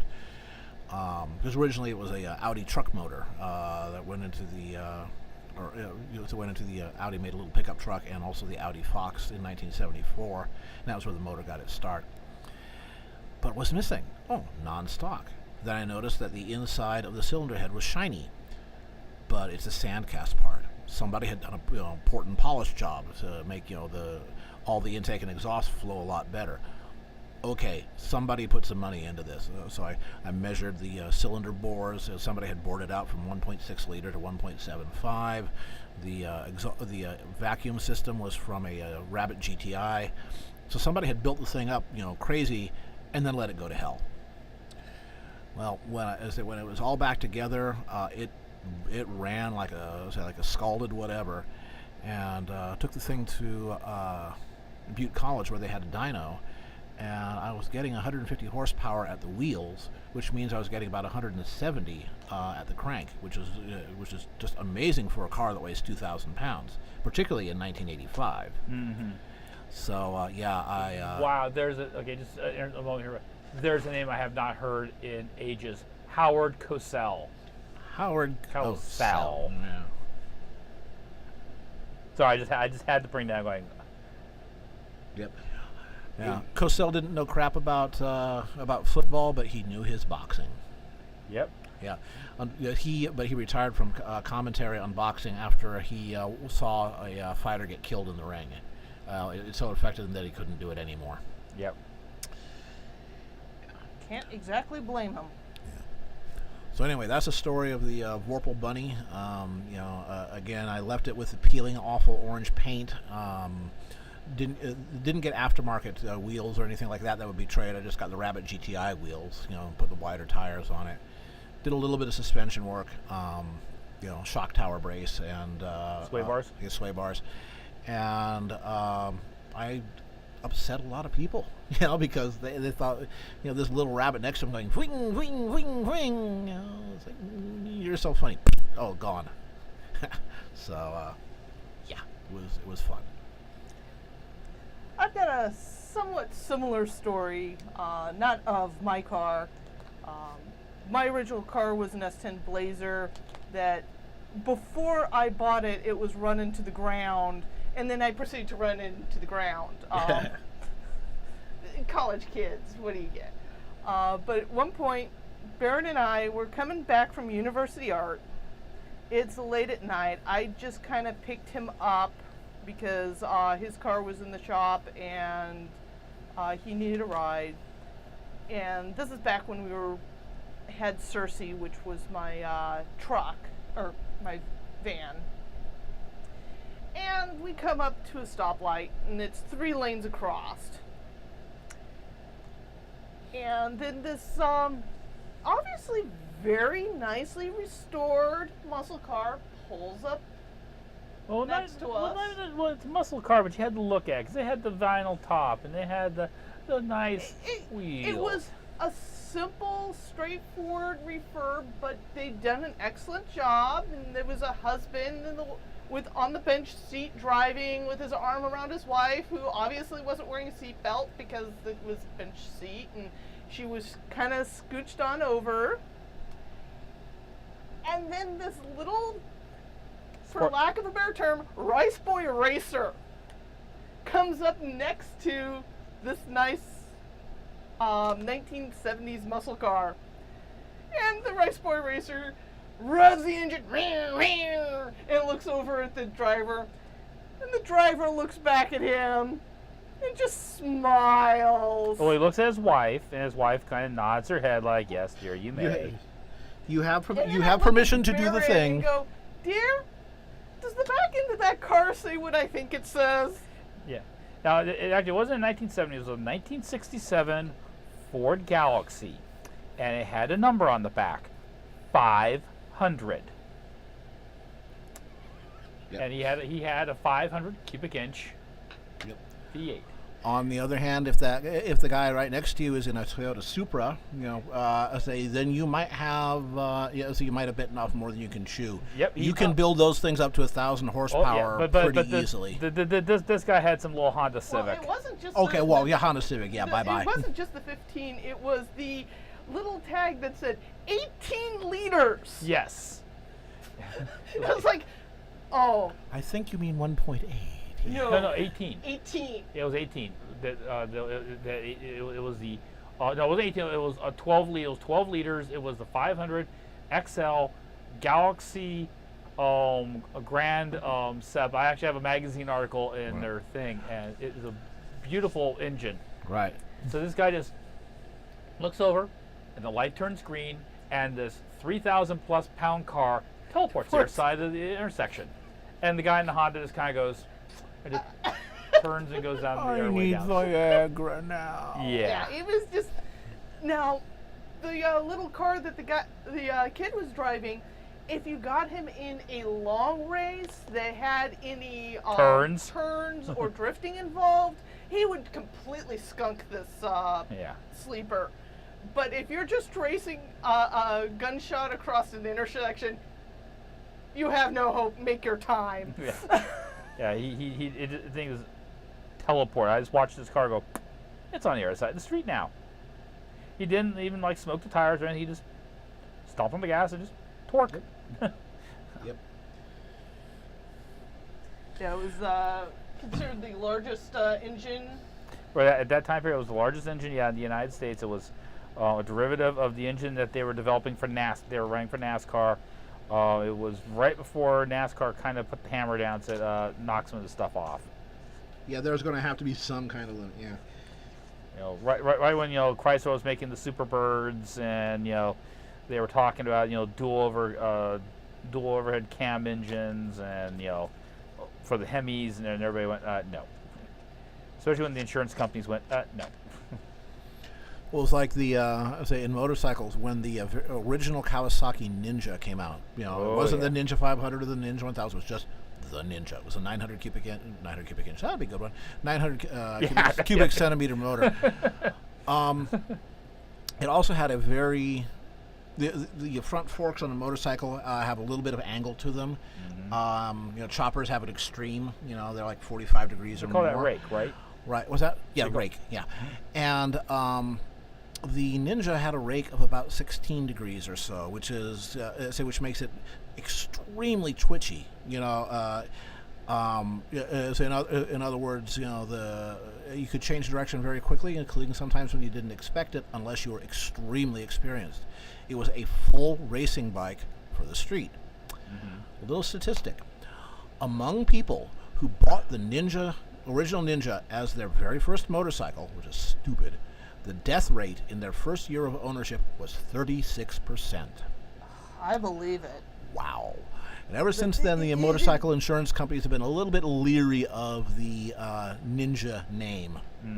But yeah, it attracted what emergency room workers call organ donors. Yep.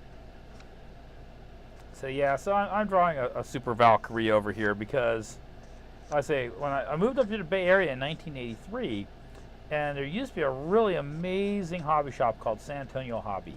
Oh, I remember them. And I was in there one time, and they had this book from Japan. I couldn't read a single word of it, but it had this just absolutely amazing artwork in it of these like kind of like big robot things, and I didn't know what it was, but boy, I was going to buy that book. And so I bought it, and I took it home, and I had that thing for a couple of years at least. I used to, look at the art in it going, I don't know what this is all about, but boy, I sure like what I'm looking at. And then one day I was just flipping through TV, and of course we had cable television. This was a new exciting thing for me, because we hadn't had it when I lived in LA. It was kind of a rare thing. And all of a sudden this TV show pops up. I'm going, wait a minute, that's the one of the things from that book I bought. So I had to tune in the very next day to watch the show to figure out what the heck was going on. And what it was Robotech at the time. Uh-oh, you're doomed. And, it's like, nowadays, looking back with hindsight, I wince at it, but it was what got me into anime fandom. So, not all Dusty bad. wanted me to do June, so... Did June? In America, she's mostly known as Princess. Ah. From Science Ninja Team Gatchaman, the creator of the entire Sentai genre. Yep. I still remember when Alex Ross did some Gatchaman art about a decade ago. It was like, wow, you made these people actually look competent and scary. Yeah, I was actually kind of bummed that the CG Gatchaman movie was canceled. Because while I wasn't exactly necessarily thrilled with some of the visuals that were coming out, the fact that Paul Dini did the script. Yeah, that now there's somebody that's not as famous as he needs to be. Yeah. But boy, does that give some pedigree to the. Yeah, it's like I wanted to see this. I wanted to see it so bad. And unfortunately, the company that was working on it went into bankruptcy before when the film was about 2/3 completed, and they never released it for someone else to finish it up. Ugh.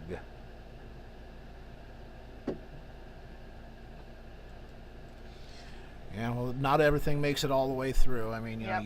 you know how you have figured it out, the hard way. Yeah. We say how many projects are left, at the side of the road. Yeah, well, I did a couple projects I've worked on there. Lots on the side road, and the design work I worked on, some of it, because of the way the contracts are written, no one will ever see it. Did some really cool stuff. I got paid, but not that's cool because paying, helps you pay the bills, but beans on the table. But it really kind of sucks when you've really poured your heart and soul into a project. Just know that it's not going to go anywhere. That's why I was so happy when Clear Skies pushed through and got the Roan RPG to actually become a reality. That was a huge thing. It's like, yes, this game is not going to die, and all the work I'm putting in this is not going to vanish into a black hole. Yeah, I can't tell you how many projects I've worked on that I can never show anything or even discuss Yep. them at all, and they've disappeared into a black hole, and that's all we'll ever see of them. Yep. Now, well, Hollywood production or Hollywood-like production is this really bizarre. They don't do business like other people do. Nope. I mean, and that's starting to extend into video games, which is why there's this strike going on by voice actors against the 11 biggest video game studios. I mean, you can come in and do a video game and you get paid scale, but you're not told if it's a little tiny game or whether it's like, Blizzard's most recent, $1 billion budget, game. You get paid the same, and they want, royalties if the game sells more than X amount, like more than 1 million copies or something like that. Then they want to get like a percentage. The other thing is they often don't tell you what the game you're working on is. Very secretive industry. And for good reason, because there's a lot of knockoff type of things go on, and unfortunately, actors and their agents do not know how to keep their mouths shut. So, a lot of the game companies like, no, I'm not going to tell you what you're working on, or even necessarily who your employer is. It's done through it's done through intermediaries, so that the actor doesn't know that they just recorded for Blizzard or for EA or whoever else. And they're saying, look, this makes it really hard for us to do our best work. We need to know what's going on. Or some cases where people have recorded stuff for video games, and the games come out and they said, I would never have been involved in this game if I had known. Yeah, because I don't want to do war games, or I don't want to do dating simulators or whatever. Or in some games, like, I didn't really want to be in a game where a major component of the game is people getting raped or something like that. Yeah. Which has happened. Yep. Yeah. Well, hell, it happened to Christopher Lee, not in video games, but in movies. Yep. Yeah, he did a bit part for a movie, got paid, then later found out that the other parts of the movie was basically a porno. So. Not happy about that. Especially in the film industry. Effectively, once you do a porno, you never get work outside of that ever again. He was able to dodge that bullet, but... well, it was Christopher Lee, Yeah. And the fact is that these days it's like, I was young and I needed the money. Well, yeah, we understand. Gates McFadden, who was Dr. Crusher in Star Trek Next Gen, had apparently done a couple of adult films in her time. Sylvester Stallone did, as he did a porno film, called The Italian Stallion, which is why that's his nickname. Although I don't think I'd want to see that. That would be kind of cannot unsee. But these days, it's not that big of a deal. It's still a case of, as a professional, you kind of like, no, what the heck am I working on? But yet, same like I say, the problem is, can you keep your mouth shut? Well, part of the reason why they have problems keeping their mouth shut Hey, Toxic. is They have to promote themselves. And if they're not talking about what they're working on, they're not promoting. Yeah, yes. Oh, by the way, Toxic, By the way, Toxic, this is the guest artist is Smudge. wife. This is Baron's wife.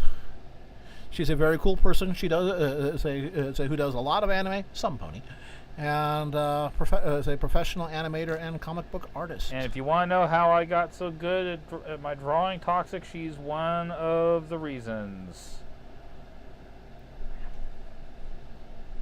She helped me so much. I need the brushy thing. Brushy. Have a brushy thing. Do you need the brushy thing at all? not at the moment. Okay, well, hang on with the brushy thing. I'm probably gonna need the brushy thing a few more times, so I'll just keep it over here. Yeah, we got about 20 minutes to go, by the way. Yep. And then we're gonna go eat chicken cacciatore. Sounds good.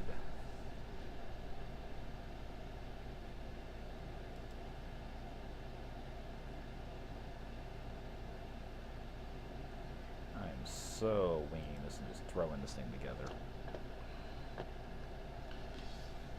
Yeah, Smudge, Toxic Mario, he does pony comics and stuff like that himself, and he does a lot of streaming, and he always has interesting questions, fun stuff.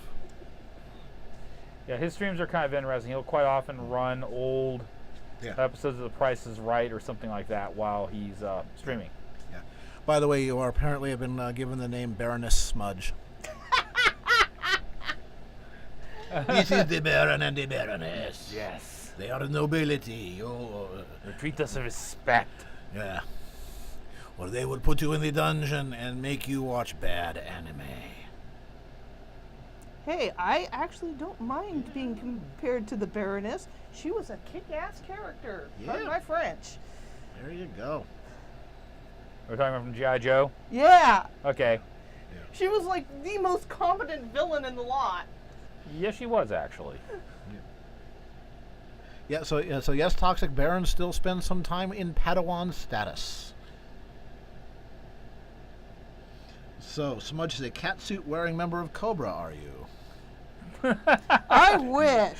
Yes, she is. If it requires that I have to join Cobra in order to have the physique to wear a cat suit, I would have no issues with this. And apparently Dusty is Dr. Mindbender. G.I. Joe.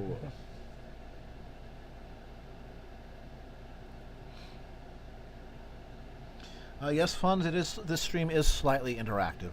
Yes. Ah. Join the club. Yeah.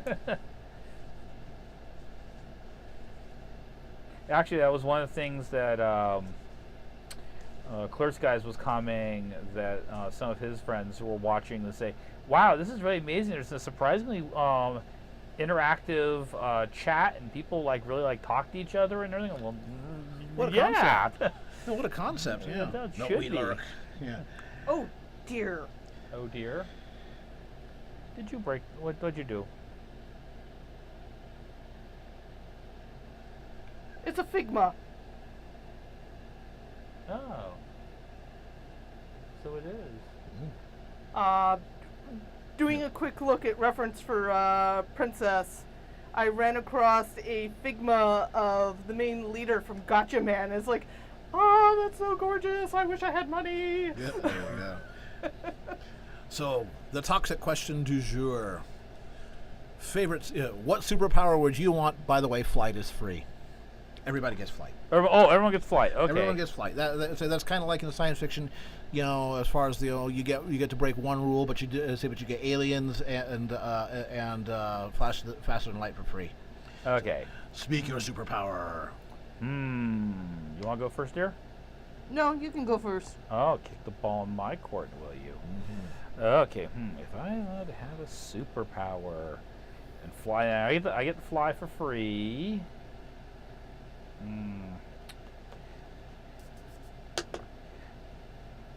Let me think about that one for a moment here.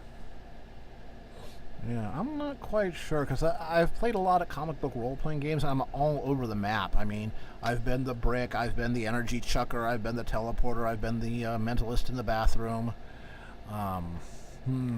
Yeah, and of course it also is whether or not I just have a superpower or whether I actually now, because I have a superpower, I have to punch a clock and go to work and fight villains. Wow, yeah. Yeah, do I have to be a superhero? Could I be a supervillain? Could my superpower be, having $10 billion and owning a small Hawaiian island? Yeah. Oh, you mean Tony Stark? You mean Larry Ellison? Yeah. Who thinks he's Tony Stark? Yeah.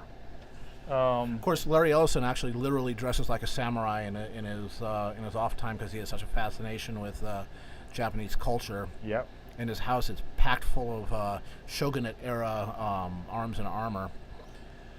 Yep. And he has $10 billion, and he wears a turtleneck, and he has a goatee, and everybody thinks he's evil, and he owns a tropical island with a dormant volcano. He is a supervillain.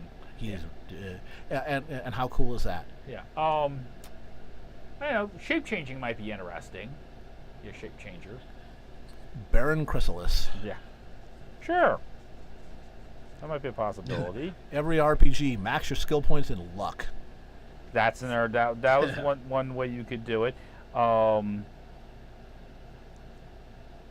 course, if you get the superpower of that, you could flip your superpower for a certain amount of time. And so I could be a bit of a mentalist. I could be a bit of a brick. I could be this. I could only be it for so long. I didn't have to flip back. Yeah, I think I would go the Doctor Strange route. The Mrs. You're the master of arcane magics. Mm-hmm. Unfortunately, I would probably have to default into the brick category of indestructible / super strong. Yeah. Considering how many tanks you play in video I games. like playing tanks. Yeah. I'll let So- other people do the DPS. Yeah, so we have telekinesis, regeneration, superpower, make other people's heads explode, like in scanners. Yes. Make our people give you their money. There was a lot of head exploding in scanners. Yes. Yeah. That's one of Patina's superpowers. Yeah.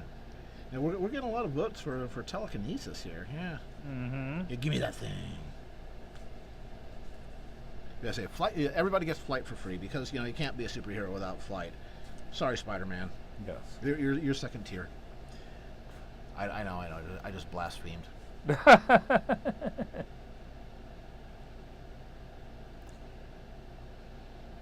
Shapeshifting always a favorite. Yep. Of course, now, if you said arcane magic and one of the arcane magics was allowing you to shapeshift, then I guess you can maybe get that for as Well, that's kind of like wishing for more wishes. yeah, subsidiary. But there's one thing, blah blah blah. These are not the superpowers you are looking for. Yes. Yeah. I mean, I remember I played for a very short while a Champion's character in college, who was supposedly an artist who got the power to anything he painted came to life, or you make it come to life. Oh yeah, that's always a good one. Yeah, well, that was always a loaded gun because I had to be very, very careful because my character had, a certain mental disadvantages, and I had to be very careful what he painted, so it didn't sometimes come to life. And go out, get very drunk and angry, and then go paint something he later regretted. Probably, I don't think it was Sigma. I think it was Figma that you mentioned. Figma? Yeah. Yes. Figma. Yeah. Enlighten this poor plebeian lout. Figma, there's a couple of Japanese figure makers that have created these lines of super action figures. Exceptional. These things are works of art. Oh, is that kind of like that thing that Dusty has? No, that's actually more on the dull side of things. Yeah. But I have seen them do some absolutely stunning pieces. Figma is one particular line. There's also the real type, I think, is another line from a Competitor. competitor manufacturer. It's some stunning stuff. Yeah. No. And PR, people will make stop motions of these things. PR Ripley, I think, has Cretius' superpower. Yeah, exactly. Yeah. Because Pierre Ripley says his superpower would be projectile vomiting live spiders. Ew! Yeah. Bettina Of course, then we agrees with you have entirely. Cretius, who, by Cretius' house is tons and tons and tons of large tropical spiders and More tropical things. yeah, and tarantulas and this, that, and the other things. And Cretius goes out and comes back. Look at what I found in a giant spider the size of a human hand.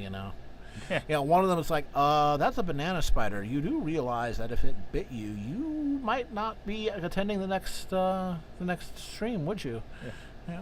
No, she lives in Costa Rica, so she gets exciting stuff. I've always liked Weird Al Yankovic's superpowers. Eat his body weight in Twinkies. Yeah, eat his body weight in Twinkies, and he can change stoplights simply by staring at them. For long enough. Yep.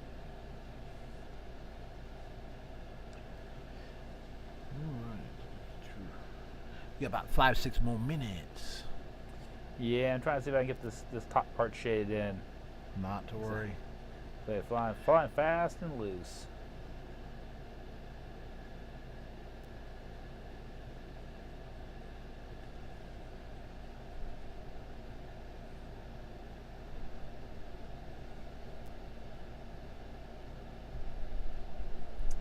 Looking at this pic, I'm reminded when I was a kid, I really loved watching Battle of the Planets, which is what was known at the time. I need the brushy thing. Brushy thing. Brushy thing. But I never got a chance to watch much of it because of my grandmother, who I tuned it on and I sat down and I was waiting so much for the next episode because it was the last episode was a cliffhanger, and it opened up and this guy came through a window and killed one of the villains. And when I mean killed, I mean really killed. And my grandmother had an aneurysm. Ideal. She turned it off as too violent, and that was the end of that. And I was never to watch it again. And I'm like, oh. Yeah. So. But he was a villain. He got exactly what he had coming to him. Also, he was a robot, and it didn't really kill him. But that's beside the point. Details. So Toxic would like to know, because Toxic likes to know, what one art skill do you guys really wish you had? You know, like full-blown envy. What is one type of skill you wish you could do in art that you are still in envy that you can't do as well? So, yeah. Let's see here. Oh. Mine would be to art. Oh, dang it. I am kind of impressed by people who can just kind of start throwing stuff down on. I have to think things out a little bit and everything before I get going. I mean, I talk about throwing this thing together, and for me, I have been throwing this the sketch together for the last hour. But that. But I think actually the main thing is I wish I was half as good as Smudge is over here at pen ink. Pen ink is one of those mediums that I fake it, but I really do not feel like I have any competency in it. I look at people like Frank Miller and Will Eisner and go, oh wow, even Stan Sakai just go, wow, that's amazing, and that's Stan's stuff is awesome. That's not me. Yeah. So for me, it would be able to draw anything other than stock poses. Yeah. I mean, I can. It's one of those things I can look at. I can do it in my head. Comes time to put it to pencil to paper. Forget it. So that's something that Smudge has been very, very helpful for me at improving, is getting my figures to be much more animated, much more live. Yeah. They draw a figure in any pose, doing anything. So Smudge, what's your Achilles heel? My Achilles heel is something Baron complains about all the time. I'm really poor at promoting myself. That is a skill that, if you're going to be an artist, is really important. Nowadays, so let me do that it's for you. not People even go hire Smudge to do commissions. Go to Smudge's Patreon. Go. I'll be honest. The current art world, it's not about actually how good or bad your art is. It's how well you can sell yourself. Well, that's true of a lot of things, but yeah, again, getting the message out there. I mean, you can have all the skill in the world, and if nobody knows about it, you're not going to get work. Yep, and you have to be able to engage your audience. I mean, to a certain extent, it was something that I had to get used to when I started doing a lot of the streaming and everything, because for the longest time I was like, well, I'm an artist. Here's my work. Isn't it great? Hire me. It's like, no, people want to learn a little bit about you. Well, why are you great? Well, how did you get great? What are you doing to stay great, et cetera, et cetera? Yeah, the other one is the amazing utter skill that when you get a commission in, and this is something I constantly trip over and faceplant on. And it's actually more important if you're dealing in a business environment than if it's just like one of you guys coming forward and say, hey, I'd like you to draw my OC, is the ability to take my ego and soul, put it in a box, and put it on the shelf. Yeah. Well, it's that classic thing, if you want to be a fine artist, you can. If you want to be a commercial artist, you can.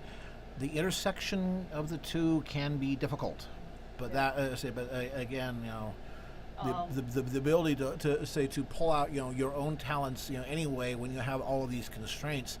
I mean, there are some people that we all know the name of that have difficulty working on other people's projects and with other people's intellectual property, and she found herself out of a job. And that's something I actually can have issues with, especially when I see something that I feel they're doing wrong, and I want to correct them because I want the project to succeed. But sometimes you have to say, Yep. the client said this is what they want to do. We're Yep. going to do this. Well, again, that's the whole bit about sussing out that particular client. Some clients are completely open to that and they're kind of hoping that you will. Others don't want to hear it. And again, you got to figure out which type of client you have, and then proceed forward. Okay, so it is 9:28. It is. We probably should. Yeah, I'm pretty much done with this one. I'm pretty much done with this except thing, I'm a too. little bummed I seem to have ripped up some of the paper surface on it. Meh. Meh. You're hard on your paper. You're mean. For 1 hour. Yep. You do such good tech. My tech blows. See, this is the whole thing. For the longest time, when it came to things like tech and architecture and perspective, and of course, I'll tell you a little story. She's gotten so much better about this. When she used to do comics, she would just draw her characters on the page, in the panels. And then she would hand it off to me or somebody else, say, now I need you to put this cityscape, and I need this scene, and I need this kind of angle. I'm going, you shouldn't have put the characters in this pose, because in this pose, the angle is just not going to be right. So I would sometimes have to really fudge and kludge some things to get backgrounds to work with her part characters. of it is that Ed had me trained, so.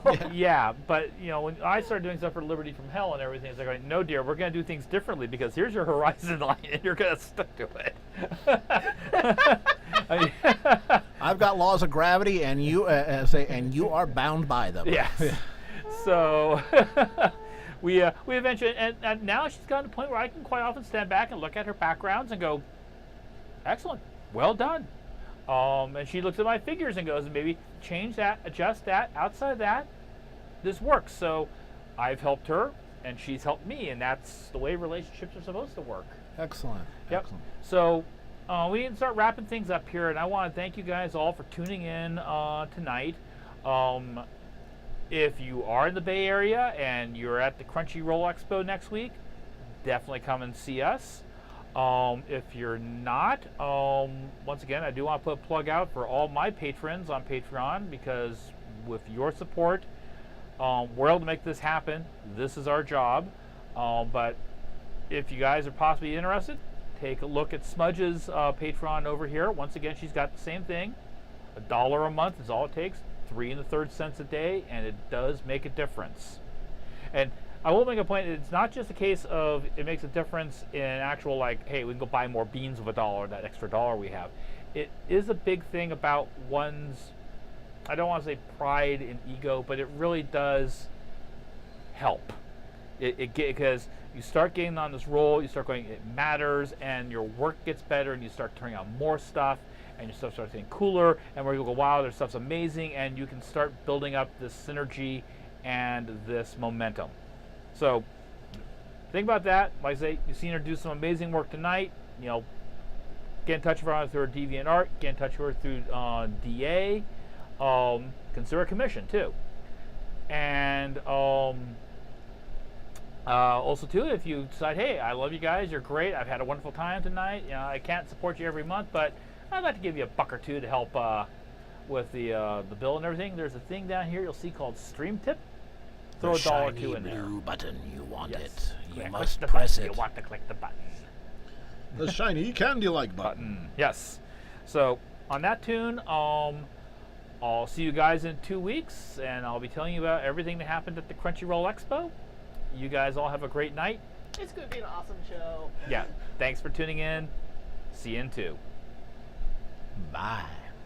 Bye-bye.